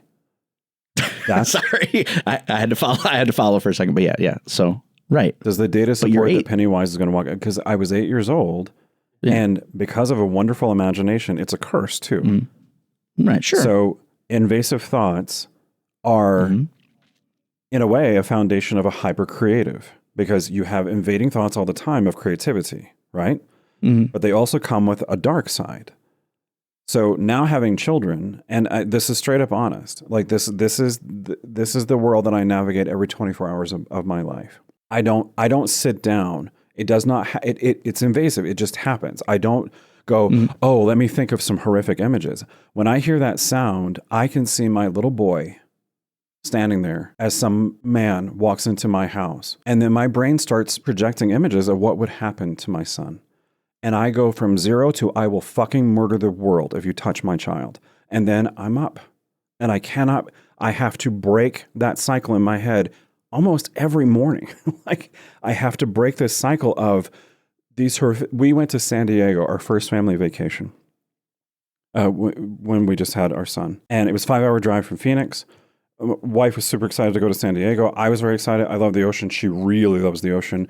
And it was going to be great. Anxiety was a horrible challenge at that time. I was on medication and so forth. Aside from driving through the desert when it was 125 degrees, on the drive, they're asleep in the car. It's a dry heat. I know. They're in the car asleep. I am calculating the entire way. I knew every gas station. I knew every place to get water. When we got to San Diego, I literally had, and I it's serious, I had an escape strategy in case Kim Jong-un launched nuclear missiles toward LA. Because at the time, North Korea was threatening all this stuff. Yeah. And so I had a plan. I knew how fast we had to get out, everything. Like, that was where I was. Now, I'm able to say to myself, Kim Jong-un is most likely not going to attack San Diego while we just happen to be there. But when I wake up at 3 a.m. because I hear a loud thump through the walls of the house, I have to go investigate. And we have, for any listeners, we do have weapons and we have cameras all over the house outside, and I'm able to see your stupid ass walking. The floor is electrified. And I've still got that lightsaber, and it's one of those really nice ultra sabers, and I will beat your ass with it. So while I apologize doing it, I'm so sorry. I'm so sorry as I hit you in the face. So sorry. And I'm totally taking the onus. I would make the onus of this entire action. I would make the lightsaber sound effect with my own mouth instead of letting the device do it for me. Anyway, I see, and I think the first logical step of trying to break that thought process is going, Kim Jong-un may launch nuclear weapons at San Diego while we're there.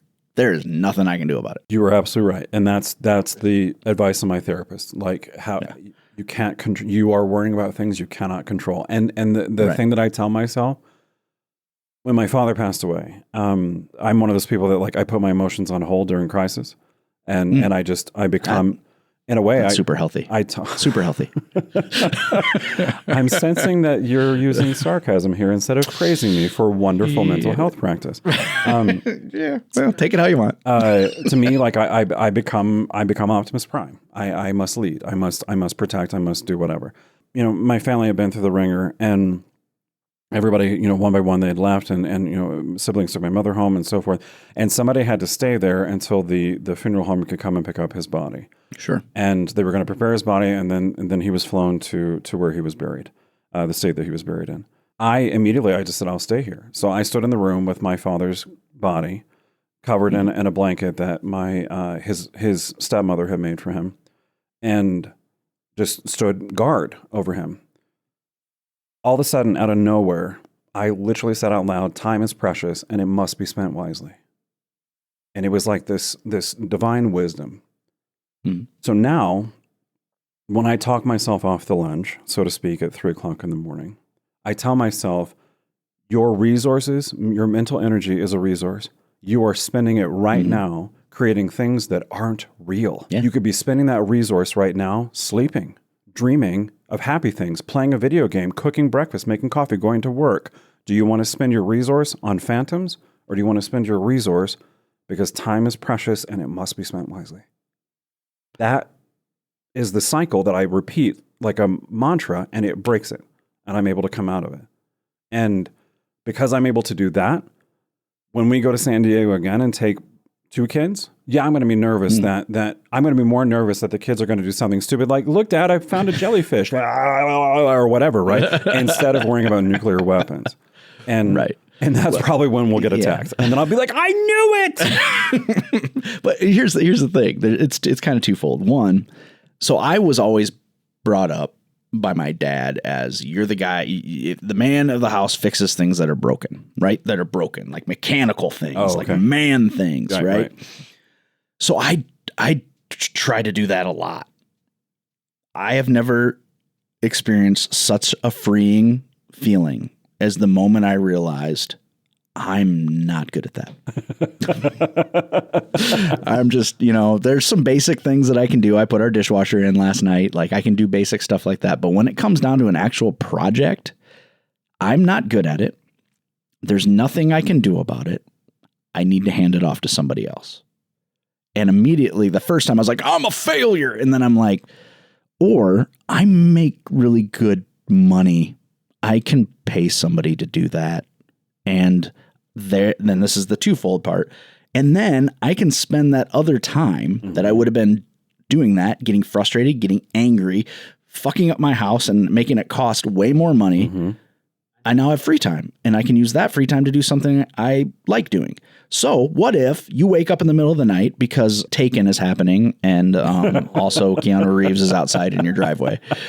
So you wake up because that's happening and you can't go back to sleep. Why don't you play a video game then? If you're going to be awake anyway, you might as well use it to do some of those things that you feel like you're stealing time away from to do. You're awake anyway. So I hear you. And my answer should be obvious. I do get up and sit in front of a computer. I watch tutorials on marketing, on Google AdWords, on business strategy. Dummy. You can do that tomorrow. And I think about playing a video game. I think about working on the board game that I've been developing for 4 years.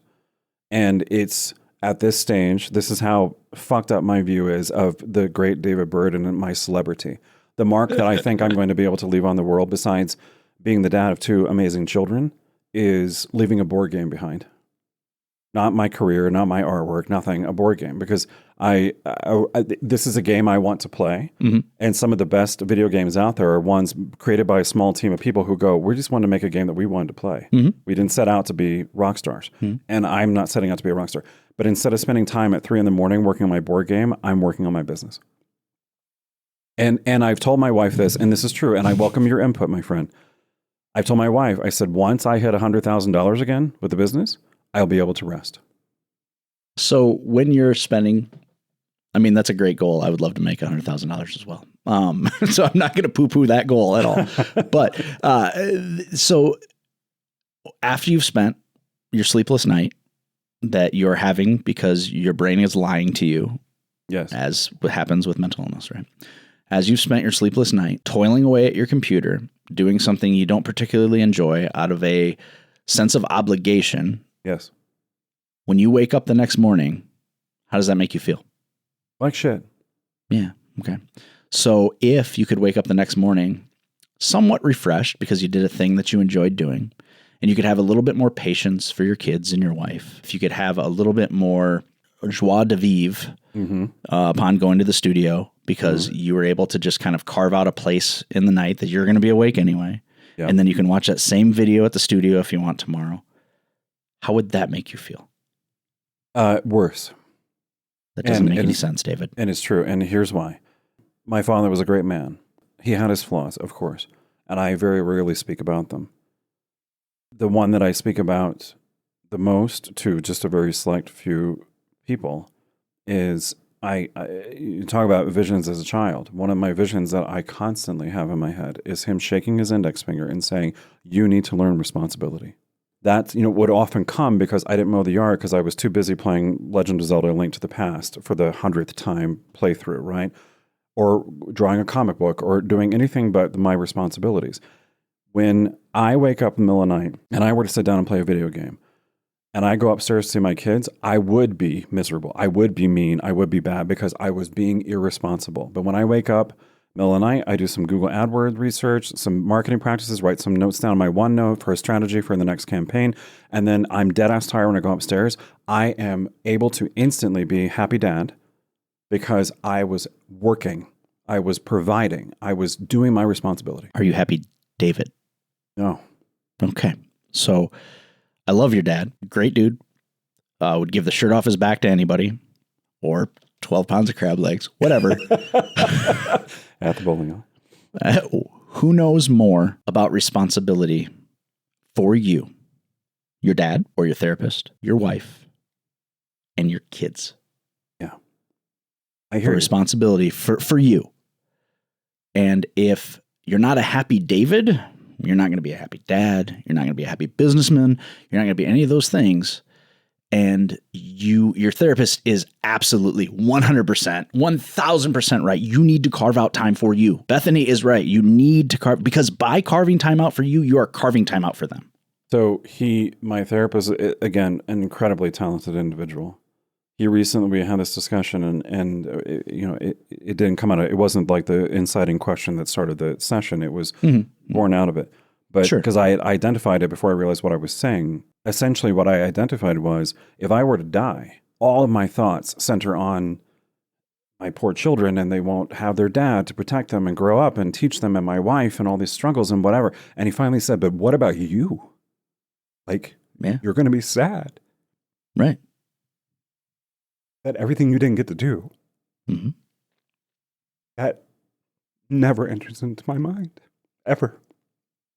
That is how I know that there is something fundamentally wrong in how I view the world, how I view responsibility, which is another reason why I nuked my career from orbit, because I could not honorably look people in the eye and say, I trust what I do, because I'm so screwed up that the thought of don't get me wrong, and I have fantasies about this, and I go with me on this. It's not as naughty as it sounds. when my father was sick, and I would drive back and forth from Phoenix to Iowa for over a year, there was this little town in Oklahoma that I had to go through that Google navigated me through. And it's a little town square. There's a train that goes through, gaggle of houses. There was a Casey's there. And I would stop and get pizza because I love Casey's pizza. And I would have this fantasy for the first couple of years of anxiety after my son, during pregnancy or first child, and then after he was born, that I could just go to that town, buy a little house, get a job making pizza at Casey's, and disappear. And nobody would ever know. And I could just leave the world behind. And it was like an ASMR safe haven of just wanting to live in that world because nobody needed me. And I wasn't responsible to anybody but me. And what that would be like, again, to be that person that, and even before my son, you know this, I would wake up every morning, make a pot of coffee, sit down at my desk and edit a picture for an hour. Mm-hmm. Not because I was paid to do it, not because I had to do it, because I loved doing it and I practiced my art. Right. I don't do that now. To sit down, when I come to my studio, it is murder. And I've tried it and it drives me nuts to sit here and open up a picture and just edit it for fun because it's a waste of time. I have work to do. I have responsibilities. People need me. They need you to edit for fun. They do. I mean, it took me a long time to understand that too. And Jenny pushed and pushed. And she's like, every time that I've said I'm going to give up podcasting, or every time that I've said I'm going to give up photography, right, or every time I'm like, hey, I'm going to sell my cameras, I'm going to sell my Xbox, whatever. She's like, well, then what are you going to do? Like, well, I'm going to be responsible. But yeah, but what are you going to do? Yeah. Like you need something, and you already have this stuff. It's not like you're going to go out and it's like you have to go out and buy it. I'm like, oh boy, she does not look at my Amazon enough. And it's like, then what are you going to do? And I think right now you're at that spot of you've jammed yourself up so much. You need to start figuring out what you're going to do. And I hear you. And again, the blessing of an overactive imagination that I would rather live in that world than living in reality. My mind is always creating ideas. I haven't discussed this with you, but this is an idea that I am 100% doing because it is my, come hell or high water, my fulfillment of a responsibility, which is to do what my therapist and you and my wife and others have told me. So I've got an idea for, just go with me on this. I've got an idea for I'm excited now. Now I'm excited. I've got an idea for a new YouTube channel. Oh boy. I haven't published a video in over 3 years to that channel, and I just got about 75 subscribers last month. And I haven't. You know what? Go fuck yourself, sir. Sorry, dude. Sorry. So sorry. Jesus. So sorry. I've lost my AdSense. I know what you do do for fun. You minimalize Zach. That's what you do for fun. So you make Zach feel like a. Yes, you are. Yes. So apparently, is your height an even number or an odd number? My height? Yeah, your height. It'd be an even number. Oh, well, it depends. Are you going by foot and inches or inches? Or are we going by the imperial system or the metric system? I guess it just depends. If like my initial answer to you is even, because I would say 5'6". 6 would be an even number. You're killing my joke, dude. I was saying essentially that I'm an odd number because I'm 5'8", and you must be an even number 4 foot because you certainly aren't 6. So anyway. I don't know why you did that, but it's mean. Yeah, because I'm trying to keep up with the comedy here because you are really funny. And that's true. So I have an idea that I will tell you about offline because I'm actually going to go ahead and do it. And I would welcome your opinion about the YouTube channel. But it requires me to go spend time in the mountains, which these Colorado mountains are, I always said I wanted to retire here. And it requires me to go into the mountains, spend 3 or 4 days by myself with my Jeep Cherokee once I get it back, once they find a fucking transmission for it, and then use my skills as an artist, as a creative, as a photographer, as a videographer, and be able to create something that I have taken great comfort in during my worst moments of anxiety over the years. And I will tell you about it offline.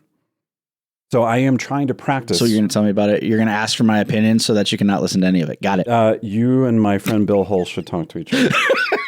My friend Bill, is an incredibly intelligent human being for a lot of different things, but also he has a great amount of expertise in corporate America, how business works and so forth. He was very high up with a couple of companies over his career. At his recent 40th celebration of his 20th birthday, I got a shirt that was the Webster's Dictionary of ask hole. Yeah. And it said essentially that I'm going to ask you questions that I have no intention of following what you tell me to do. And I wore it at his birthday because I'm famous for asking him advice and then being like, yeah, no, I'm not going to do that. That's not for me. And then, not for me, thanks. And as a matter of fact, I actually just talked to him yesterday because I had a wonderful meeting with another person that I admire greatly in this industry, who essentially told me, hey, some of the challenges you have in your business right now in Denver, you are 100% going against the grain because you're following what other people have told you to do. Your ideas, your instincts were spot on. You should be following it.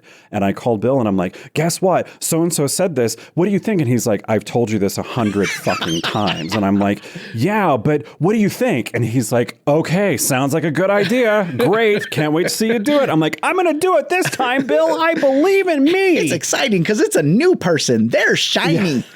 Yeah. But first I got to get the stationery and I'm going to work on the logo and then the colors. I got to watch at least 6 YouTube videos that'll tell me the same thing, but then I'm going to find some minuscule part of them that I don't like. So I'm going to discount everything that they've said because I didn't like the color palette to their back fucking wall because I'm David Byrd and goddamn it, I can't be happy.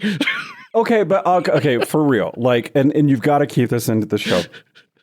Tell me that it does not make me an asshole human being that when I'm watching a YouTube video, in the first 60 seconds, if they're like, hey, everybody, this is David Byrd, and I'm so excited to... Oh, wait, let me open Photoshop real quick. Okay, so today we're going to learn about... At that point, I'm like, shut the fuck up! Get off YouTube, you piece of shit! It's like, did someone come in and start recording you as a surprise? Pretty much. Like you knew what you were here to do, right? You could have had it. Yeah, No, 100%. 100%. Drives me bananas. Or people that talk about... They'll talk about something completely unrelated. Or they'll walk you through a process of like, go to your system tray and find Photoshop. Like, no shit.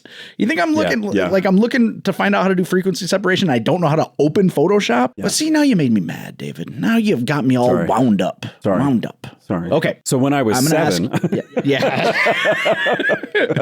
So I'm going to ask you a question. I feel like we have more than covered the idea of what failed and surprised you that it failed. Sure. I feel like give me something that succeeded that surprised you. Oh boy. My teaching career. Yeah. Both at the conferences and the first workshop that I ran in Phoenix that you came down to. Yeah. I was floored. I was at a conference. I took a leap of faith and said, there's X amount of seats, and the first half of the seats are this price point that was just under $1,000, and the other half is above $1,000. And before I could finish the speech, I sold out the tickets, the cheaper tickets, and then I sold a few more after the higher price. Yeah. Honestly, children. Yeah. I didn't want to be a dad, and I was an uncle when I was 10 years old.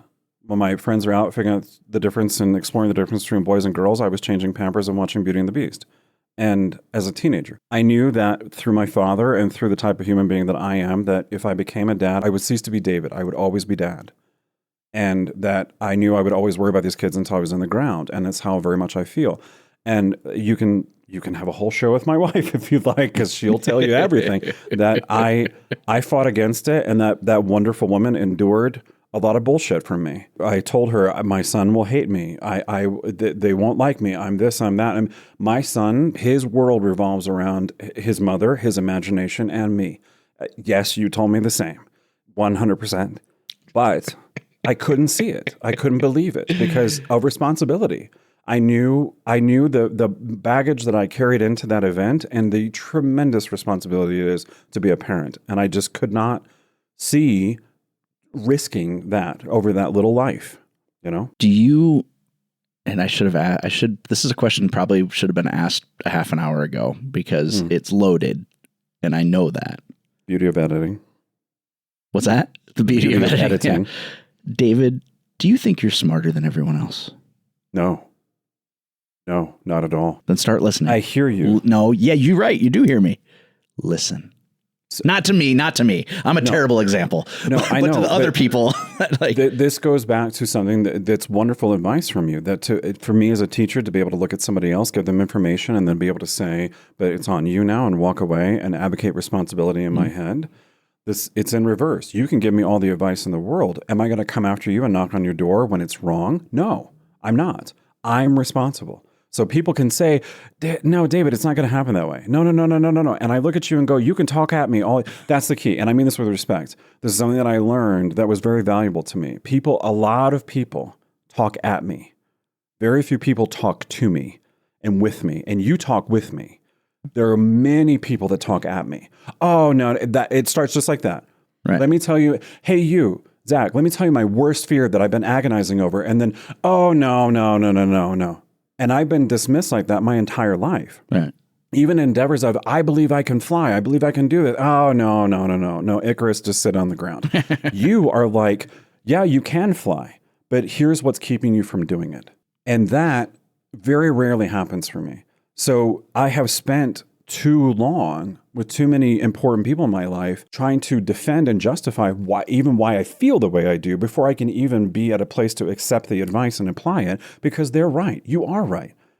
But I've spent so long trying to prove that I have the right to be who I am, especially in a world of hyper creativity. Mm. And I mean this with all due respect to my wonderful father. He grew up in a world where this is a personal story that I don't mean to say to disparage his memory.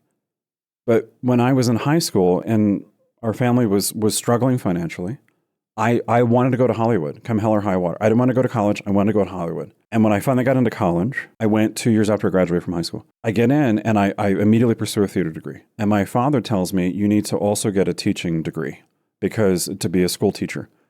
And then when I got out of the job, and I wanted to move to Chicago and become an actor, he told me, and I'm in my early 20s, he told me, you also need to get your truck driving license.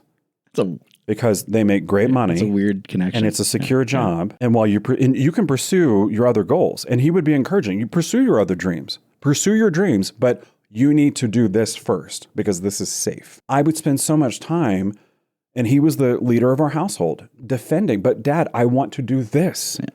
And then I would encounter people. If I would have encountered a Mr. Miyagi early on in my career, things would have been vastly different. But I encountered people that I strongly believe, and whether this is arrogance or not, I don't give a shit. Because to me, it's real. I encountered people who went, there's something special about you. You're really gifted. I'm going to put you under my foot and keep you there. Mm-hmm. And my problem was I trusted them because I was raised, everybody is innocent until proven guilty, even if they're standing on the other side of my door with truck straps about to break in and kill us. I couldn't see the forest for the trees. And unfortunately, I found my way too often into the tutelage of people who were dishonest, wrong, bad, and I learned too late. Mm-hmm. And it created scars that now when I come to work, I wear a suit of armor that is so heavy to carry that it's stifling the creativity inside of me. And I would give anything to be that kid again. Not a child, but to be that spirit again, to be that creative again. And I have not found my way to it. And the bad thing about that is, again, like I'll preface it by saying, I love your dad. Like he was always super awesome. He was a great man. That was terrible advice. That was not advice that fit. That was a shoe intended for a completely different person. That did not fit your situation at all. So let me say this, and please keep this there, because he, like me, had an incident where he dared to fly higher than the sun, and it failed miserably. And it devastated him, and he never recovered. He 100% was clinically depressed, but he was a proud man of his time. Mm-hmm, sure. If John Wayne and Andy Griffith could have a love child, that was my dad. So there was no way he could ever admit to anybody that he was fallible, right? Because he had to be protective. His mother passed away when he was 12, and he was the eldest. He had two younger sisters, and his father, my grandfather, worked in the coal mines. He was gone, and unfortunately, he was never there. My dad had to take care of his sisters and process the grief of losing his mother when he was 12. He became a protector. He spent too much time in my life telling me, don't fly too close to the sun. And not because he didn't want me to fly higher than him. Not at all. It was he was trying to keep us safe. Right. I live a life now where because of my same scars that he has, my same failures, I'm trying to keep my family safe from me, and my lack of responsibility, so to speak. But yeah, because you're so irresponsible, David. You're a piece of shit. I am, dude. I am. I'm thinking about. I meant don't more. know. I just meant more the message of like the truck driver, like of all the things, that just it's not. It would not fit. There's no way. There's no way you're ever going to become a truck driver. It's just not going to happen. Now, a video store manager. At the time, those were never going to go away, right? Those were always going to be there, I mean, VHS and DVD. That was far more realistic. It was a steady income. It was insurance. It was all the things that you needed at the time. That makes more sense. Working at Wells Fargo, that makes more sense. Yep. A truck driver, that was a big miss. He swung and he missed on that one. Yeah, we can't get him 100%. We can't be 100%. Right, that's true. You could, but that was a big swing and a miss. It just doesn't make any sense. So from now on, you're going to be the bandit. From now on, that's the only thing I'm going to refer to you as. I'm in a hot pursuit. Jackie Gleason was. Oh my God, I love that movie. All right, so. The thing here, David, is that it is my sincerest hope that these conversations will continue to be as open, honest, and vulnerable as our conversation has been today. So I sincerely appreciate you being willing to come on today and talk about everything, because I think one of the biggest problems that we have is that our society refuses to acknowledge that people are human anymore. Yep.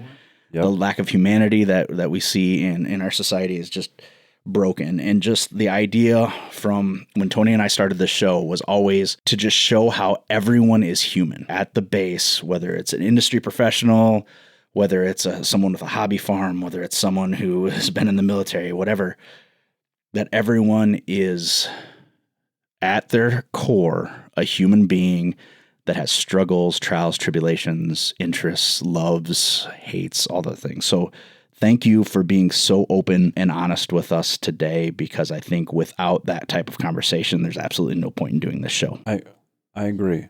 You have achieved something in my mind, again, using a phrase that's important to me. You are showing people that their perception of your guest's reality is vastly different from their actual reality. For me, to hear people that to me are literally celebrities talk about being human, the human joys they have, the human struggles they have, not, oh yeah, when I did this amazing project, I'm so amazing. No, they're like, dude, I got to pick up my kids. I got to go to salsa practice. Like, I'm tired, I'm worried too. Like, they're human. And it changed my reality. It didn't necessarily change my reality, perception of their reality. It made me go, my God, they're just like me. They're no different than me. And that has such incredible value that I applaud what you and Tony have created, and I hope to see it continue. Thank you. And that truly means a lot to me. I've always looked to you for creative guidance, and we've always kind of been at the same basic places in our lives, but at different levels, at different points. And it's always been nice to have you to bounce creativity and creative ideas off of. So I very much appreciate that. I think it means more to me than you would ever know that you would say something that overwhelmingly positive about this, because this is different to me than any other project I've ever worked on. And it was different even before Tony's passing. Like, it was something that I chose to take a risk on. I'd never taken a risk before, because it's really easy to do a podcast in your basement. It's a lot less easy to decide, I'm going to spend money on this. I'm going to travel the country for this. I'm going to make some sacrifices to make this creative thing that will never make me a dime. Let's be honest. It'd be great if it would, but it's never going to. So I decided to make this something different. And I hope that eventually that comes to fruition. Before we leave, like, things got fucking heavy in here, man. Like, yeah, and I love it, but no, don't apologize. I love it. I love it because I think it's important, like, that to be able to, like, bust each other's balls, tell jokes and crack wise and be silly, but at the same time, really get into some serious stuff that bores down to who you are as a person. I said, but we would be remiss if we didn't talk about your most recent project, your new endeavor, Legend. Yes. Tell us about it. So my brand and studio in Denver is called Legend by David Byrd. Right there was a wonderful example of the challenges of this business. I did not want to ever call any of the work that I've done as photographer David Byrd Photography or anything of that nature, because it's not about me. It's about the clients and the people that We all work together. Oh, you're adorable. My original brand was called Dream State Photography. My second brand was called Reality Reimagined. And this one is called Legend by David Byrd. This is primarily... You're finally getting it, David. You're finally getting it. Because I was browbeat by people. And like you, I was spending a lot of money to restart. Mm-hmm. And so I chose to follow who I perceived as my betters for some of those elements of guidance. This brand right now, the genre that I focus on is boudoir.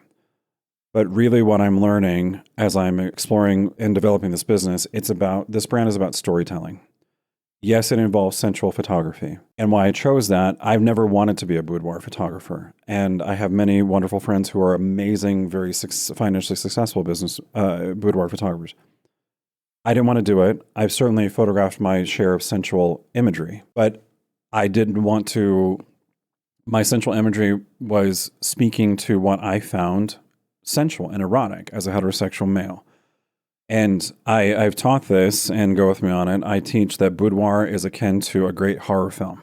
The best horror films are the ones where you never see the monster till the very end, and your imagination builds so much. And the same way of shooting a series that is a human being in various states of undress, it's about, we used to tell our wedding clients when we offered boudoir long ago, that I don't care what, you could wear a t-shirt that's covered in gravy stains and holes and greasy, but if your eyes communicate sensuality and power and story that I can follow, then we're off to the races. So Legend is about that. A lot of my work over the years has been about storytelling. I teach storytelling and how to access it using our background in theater to be able to teach photographers how to access story. When I decided to return to selling portraits to clients instead of doing commercial work and all the other things that I've done, I said, I'm not going to do high school seniors, which I specialized in. I will never photograph another wedding as long as I live. And I don't want to do headshots or anything like that. I don't want to do high volume work. And I said, boudoir is one I can get behind because the money should be spent before they walk through the door, because nobody should want cheap boudoir photography.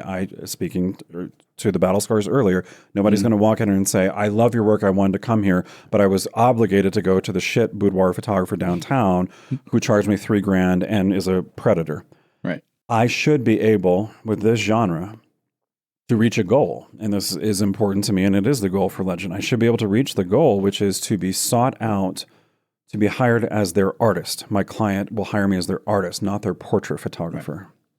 They trust me as an artist to create vision with them, not to take, I want you to just do whatever you think. No, I tell every client, you need to tell me not what picture you want, what pose, what lighting. You need to tell me why you're here, what you want, what's your story. And then I'm going to help you find ways to access it. And then we're going to create it on set. And you should be proud when you walk out of here spending $3,000, not because you got portraits taken, you got art created for you. Right. And that was the goal. With any business, regardless of how noble your intent is, you have to navigate all the muddy waters of business. And that's how to make people feel comfortable in 6 seconds or less, to stay for another 6 seconds on the website or the ad or whatever. Mm-hmm. And then also knowing there's a wonderful photographer in our industry who's an incredibly talented individual named Joel Grimes.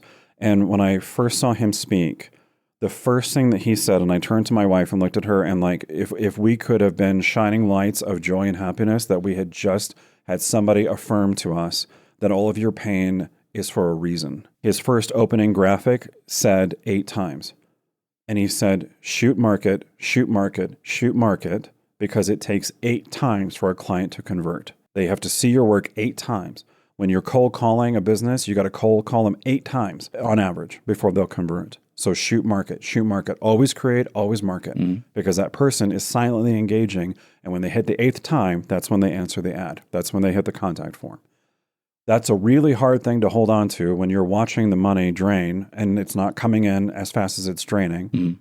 Hoping silently people are following. That's why when I wake up at 3 o'clock in the morning, I'm looking up the merits in 2024 of, do you run Google ad campaigns? Do you do TikTok? Is Facebook dead? Like, how do you do all these things to convince people that what you do is not just worth their money, but that it is a great artistic experience to engage in? And that's what I do. Thus far, I've had a blast because some of the folks I've worked with, they come in expecting the word empowerment. I've always wanted to do boudoir because, sometimes it's the naughty reasons. But a majority of the time, it's because they've had a milestone in their life where they need to be reminded that they have value.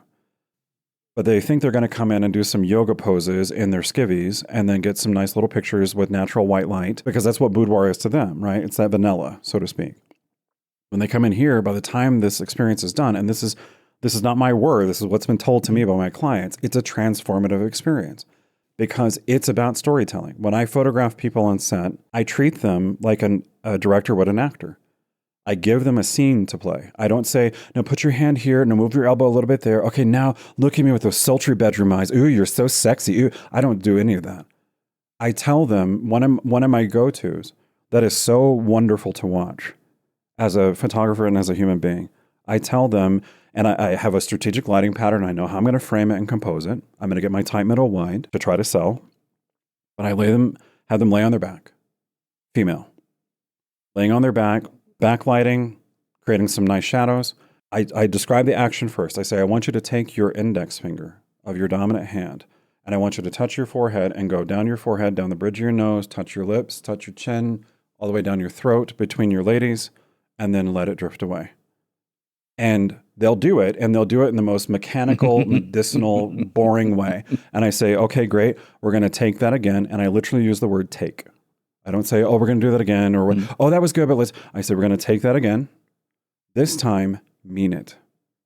And I say, close your eyes. Remember the first time you were touched that way. And they kind of smile and giggle, and I'm like, I know. And I'm like, but now, commit. Remember what it felt like. Where was your excite point? Was it on your sternum when they're between the ladies? Was it on your lips? Where do you want to be touched? Remember it and do it. And they'll take a breath with me, and I literally say action. They do it, and like that, I've got pictures they've never had before. The experience is transformative. They got to remember their own value, remember their own passion, their own power. And I captured it, and when I sell $3,000 worth of photos to them, and they walk out, I feel like $1 million because I made a difference. I told their story. I helped them tell their story. And that's what Legend is about. But right now, it's struggling, being completely transparent and honest. We moved to Denver in April, and the business really went online in October because we had our daughter in June of 23. And I have been so focused on the business aspects of it because the creative aspects are already in the can, so to speak, for me. And right now, I'm in that realm of how do you educate a market that vanilla ice cream is boring and they should go for the rocky road? How do you educate them that a heterosexual male is safe to come in and be photographed by? How do you educate them that, yes, if you want a great transformative experience, it's going to cost more than $300? Volume and testimonials. Yes. So one of my go-tos I'm holding up on camera is a gift certificate that is beautifully made with beautiful stationery and beautiful envelopes, beautiful little wax sticker seals that has an L in it for Legend. And every client that comes in here is given a gift certificate that gives somebody a free session. No free anything beyond that, but free hair and makeup, free session. And once they come in and have their transformative experience, and the person who gave that gift certificate, they get to come back and have a second transformative experience, a second time to tell their story. Because I think there's no better way than somebody who walks out of Disneyland and says, my God, this was amazing. You need to go. Because that starts the first time they're engaging, and then I got to wait till number 8 before they book. Right. And in the meantime, I got Pampers to buy and food to put on the table, and anxiety to quell with being successful financially again. Well, and you know how the internet works. The more times you post things on the internet, the more attention it gets because you're consistent. So that's where the volume comes in. The testimonials are the part that make it safe for people. You know what I mean? I agree 100%. Yeah. And the advice I just got from a dear friend of mine, a person that I look up to, which was one of those moments that to show you, again, as a human being, how far I've strayed from the course, the path, how I've forgotten to use my wings as Icarus to fly. I have been so focused on social media ads and learning everything that you can learn, which is a never-ending Pandora's box of a hellscape that I'd never want to be involved in, right? No, and they're completely unreliable. But they work because you can't trust the stats though that they give you. Like right, you don't know until they know. work, yeah. And they are a silver bullet because my betters, I've seen their financials and they work. However, My friend that I was talking to, who is a photographer and teacher and educator and wonderful human being, she asked me, she goes, I went to your business page for Legend and it's dead on Facebook. And I said, yeah. I said, because the people that I'm talking to and getting advice from and mentoring with, their Facebook pages are dead. And Facebook's kind of dead now. Like nobody engages. And she's like, who doesn't engage with Facebook? And immediately I said, well, teenagers don't engage. And she went, are you hiring teenagers? And I said, no. And I said, but that's old information. The kids are on the Snapchats and the TikToks now. They're not on the Facebooks, right? Only old white people are.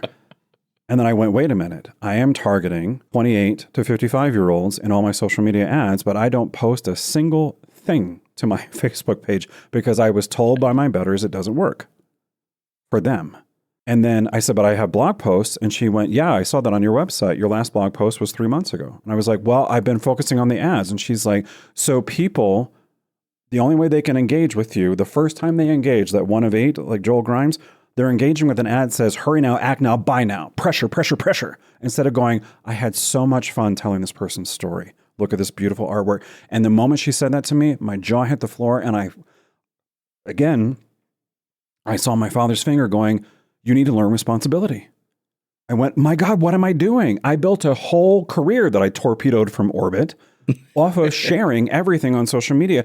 And more importantly, one of the greatest consistent compliments I always get from people is when you post to social media a picture, your artwork, you don't say something which I despise, like, check out this killer shot, so amazing. I used hashtag Canon, hashtag list lens, hashtag whatever. I say why I did it, why the person brought it. I explain the art and everybody loves that. And then I went, this is a godsend. I've known this for a long time. And I threw that right out the door because I was so focused at 3 o'clock in the morning on learning Google AdWords. What about if you treat it like journaling? That's precise. You're an intelligent human being because that's precisely what she just told me and literally used that word. And she said, can you not journal every day on your business Facebook page, not just the artwork you're doing, but the business itself? Be transparent, just like I did years ago by reaching out to my clients and saying, hey, we're excited. We want to build some business and keep going. And you can help us by referring, share the journey. Yeah. So hold on. I'm going to let him out because I want you to finish this thought. And then I'll think I'd tell him to be quiet if somebody was trying to break in my house. No, I wouldn't. I'd be like, fucking bark. That's a big dog. Yeah, Sasha was big boy. She was big boy. Anyway, he's a big boy. Yeah. So yes, that's precisely what I had this meeting Friday night. And then yesterday I had to have lunch with friends. And then I have this today with you. And I chose to take the day off today because it's 60 degrees here and there's a lot of work to do in the house. Normally I take Mondays off. But tomorrow I'm getting here at the crack of dawn. Like I'm awake at the crack of dawn.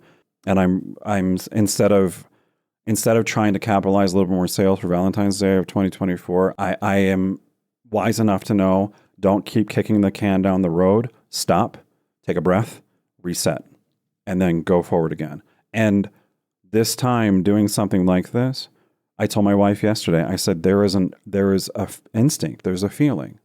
There was a TV show, I don't think it's survived 2 seasons, and it's not relevant, but the point here in the TV show was in the world of these characters, there's a door that will appear when it's their time to transition. They're a ghost, a vampire, a ghost, and a young woman who can see them. They all live together. Being human. Yes. Sam Witwer. Yeah, I made it several seasons. It did. And it was actually it was a remake of a show from England, from Britain. It was right. An Americanization of it. Yeah. No, it made it. I want to say like 3 or 4 seasons at least. When I saw that show, I watched the first 2 seasons, I believe. And in the first seasons, when they reveal the MacGuffin of the door, and when you see that door, you got to walk through it, and that's like your one shot to get into eternity. And when I saw that, I quickly remembered, and this was years ago, and I had written a story when I was a kid, because I was so convinced that if I could just push on the veil that was invisible in this reality, if I just pushed enough, I would open the veil to another world. That's the world I lived in my imagination for years and years and years. I was convinced that if I could just believe hard enough, I could fly. When I talked to her the other day, my friend in the business, And I guess I could call her a mentor because she's offered that to me now for free, which was like, I told her I can't. She gets paid money to do this. She said she wanted to do it for free. And I'm like, I can't honorably accept that. And finally, I took my own advice that I had learned in not being cheap and said, yes, I will go ahead and take your gift. Thank you. Sometimes people just enjoy doing things. That's David. literally what she told me. She said, it will make me feel good. She's like, I don't offer this to everybody, but she and I have known each other for a while. And she was like, I want to see you succeed. And I was like, oh my God, you're like me. Like you're a nice human being. Jeez. Like, okay, I'll take it up, even though it sucks. I will give my shirt off my back to anybody. But when somebody wants to give it to me, I'm like, fuck no. Like, I'll give you some money. Right. So long story short, when I talked to her a couple days ago, I saw that door again. It's not open. I saw the door. And you got excited. I did. I got excited in a way that I haven't felt in a long time. I know that feeling. I feel the same way about this. Right on, right on. Because there's something in the ether that tells you this is worthwhile and it has value. So don't lose it. I think to bring it full circle, because I think this is an important distinction to make about Legend by David Byrd. that as a child, you immersed yourself in world building. Yes. In storytelling, right? Yes. In Boudoir, you found an idea for a market that it was no longer about cheesecake. It was about telling a story to make something sensual, not necessarily erotic, right, but sensual. Yes. So that not only would men find these images sensual, but women would too. And that they would see it as being, this is empowering, this is sensual, this is sexy, because I think it is. This isn't a thing that I'm doing for him. This is a thing that I'm doing for me because David can build a story and he can make me feel a thing while we're doing this. And that thing will carry through to when they hang the photos or they put them in a book or they present them as a gift or they keep them for themselves. It's no longer just a T&A presentation. It's no longer things aren't so great at home. Maybe if my husband can see my areola and my hair, big hair, and it's not a fucking glamour shot. Yep. It's an experience. And I can promise all 4 people who are hearing this right now, I can promise them that I've worked with David enough to know that the experience of shooting with him, it is an experience. It's fun. It's not even crafted. Like a lot of the stuff that happens when David shoots models or subjects, it's happy accidents. It's shit that just happens in the moment and it's fun. What you're buying, you're not buying a photo. You're buying a few hours of your day where you just get to go do something fun. And then you also have proof that it happened. Yes. Precisely. You're buying the fucking roller coaster picture. Yes. Only these are in focus and they're not shot with a 3 megapixel camera, right? And you don't look like somebody put a cattle prod up your tush. Right, unless that's what you're into, unless that's what's erotic. We don't photograph that here. I don't know, unless that's what's sensual. Not that kind of shoot. Like, maybe you don't actually photograph the cattle prod, but maybe the result. I don't know. Whatever you do is what you do. Okay, who are you, David, to tell these women right. that you will no longer empower them? That is a very patriarchal decision that you would be making right there, David. And I want you to slap that out of your own mouth right now. And speaking to that element, one of the things that I have been working very diligent on for the past few months, and I'm saying this very respectfully and carefully because it's a topic that I think is important and I want to do it right. Instead of just photograph, because you think boudoir, you hear boudoir photography, you think of heterosexual women. Yeah. Assigned at birth female. Oh, sure. Yeah. No, I don't, but that's because I'm more open-minded than you are, David. So me trying to get down on your way down to your level. I've started opening my mind and setting up business practices, the right marketing. There's so many moving parts that goes into a business to do something right for a topic that I think is and a need in our society that is very important. Opening the door to say, it's all based on you have a story to tell. Right. And your story may not be a C cup and Victoria's Secret lingerie. Your story may be a man that needs to, a heterosexual man, however whatever your sexual orientation is not relevant, but opening the door that transgender, non-binary, everybody who has got a story to tell, and it isn't about seeing the sensuality. It's about having power, having confidence, because to me, that is sensual. That is powerful. That is erotic to me.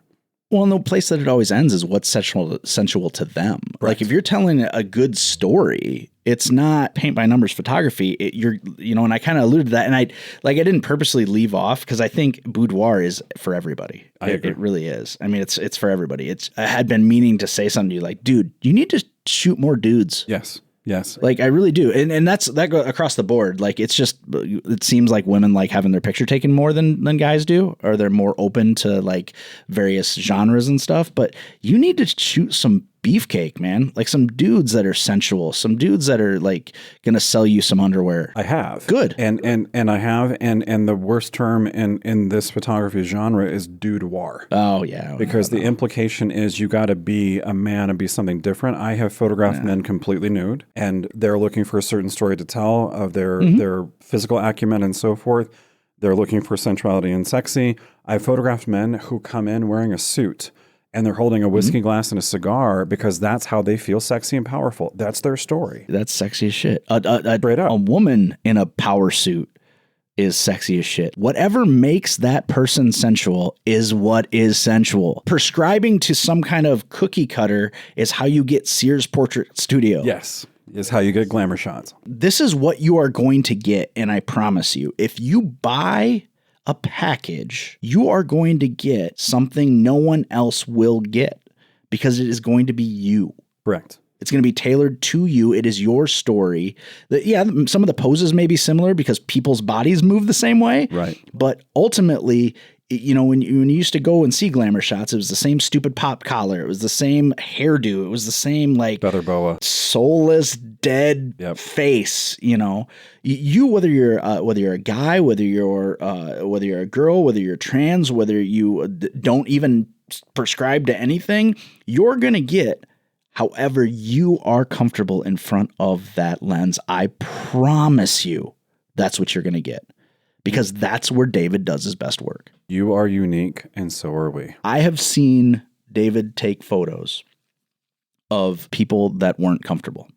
I think that's fair, right? Sure. Those photos don't look good. Yes. David now makes people comfortable. That's what he does really well. Yes, you are unique, and so is David's style and approach to everything.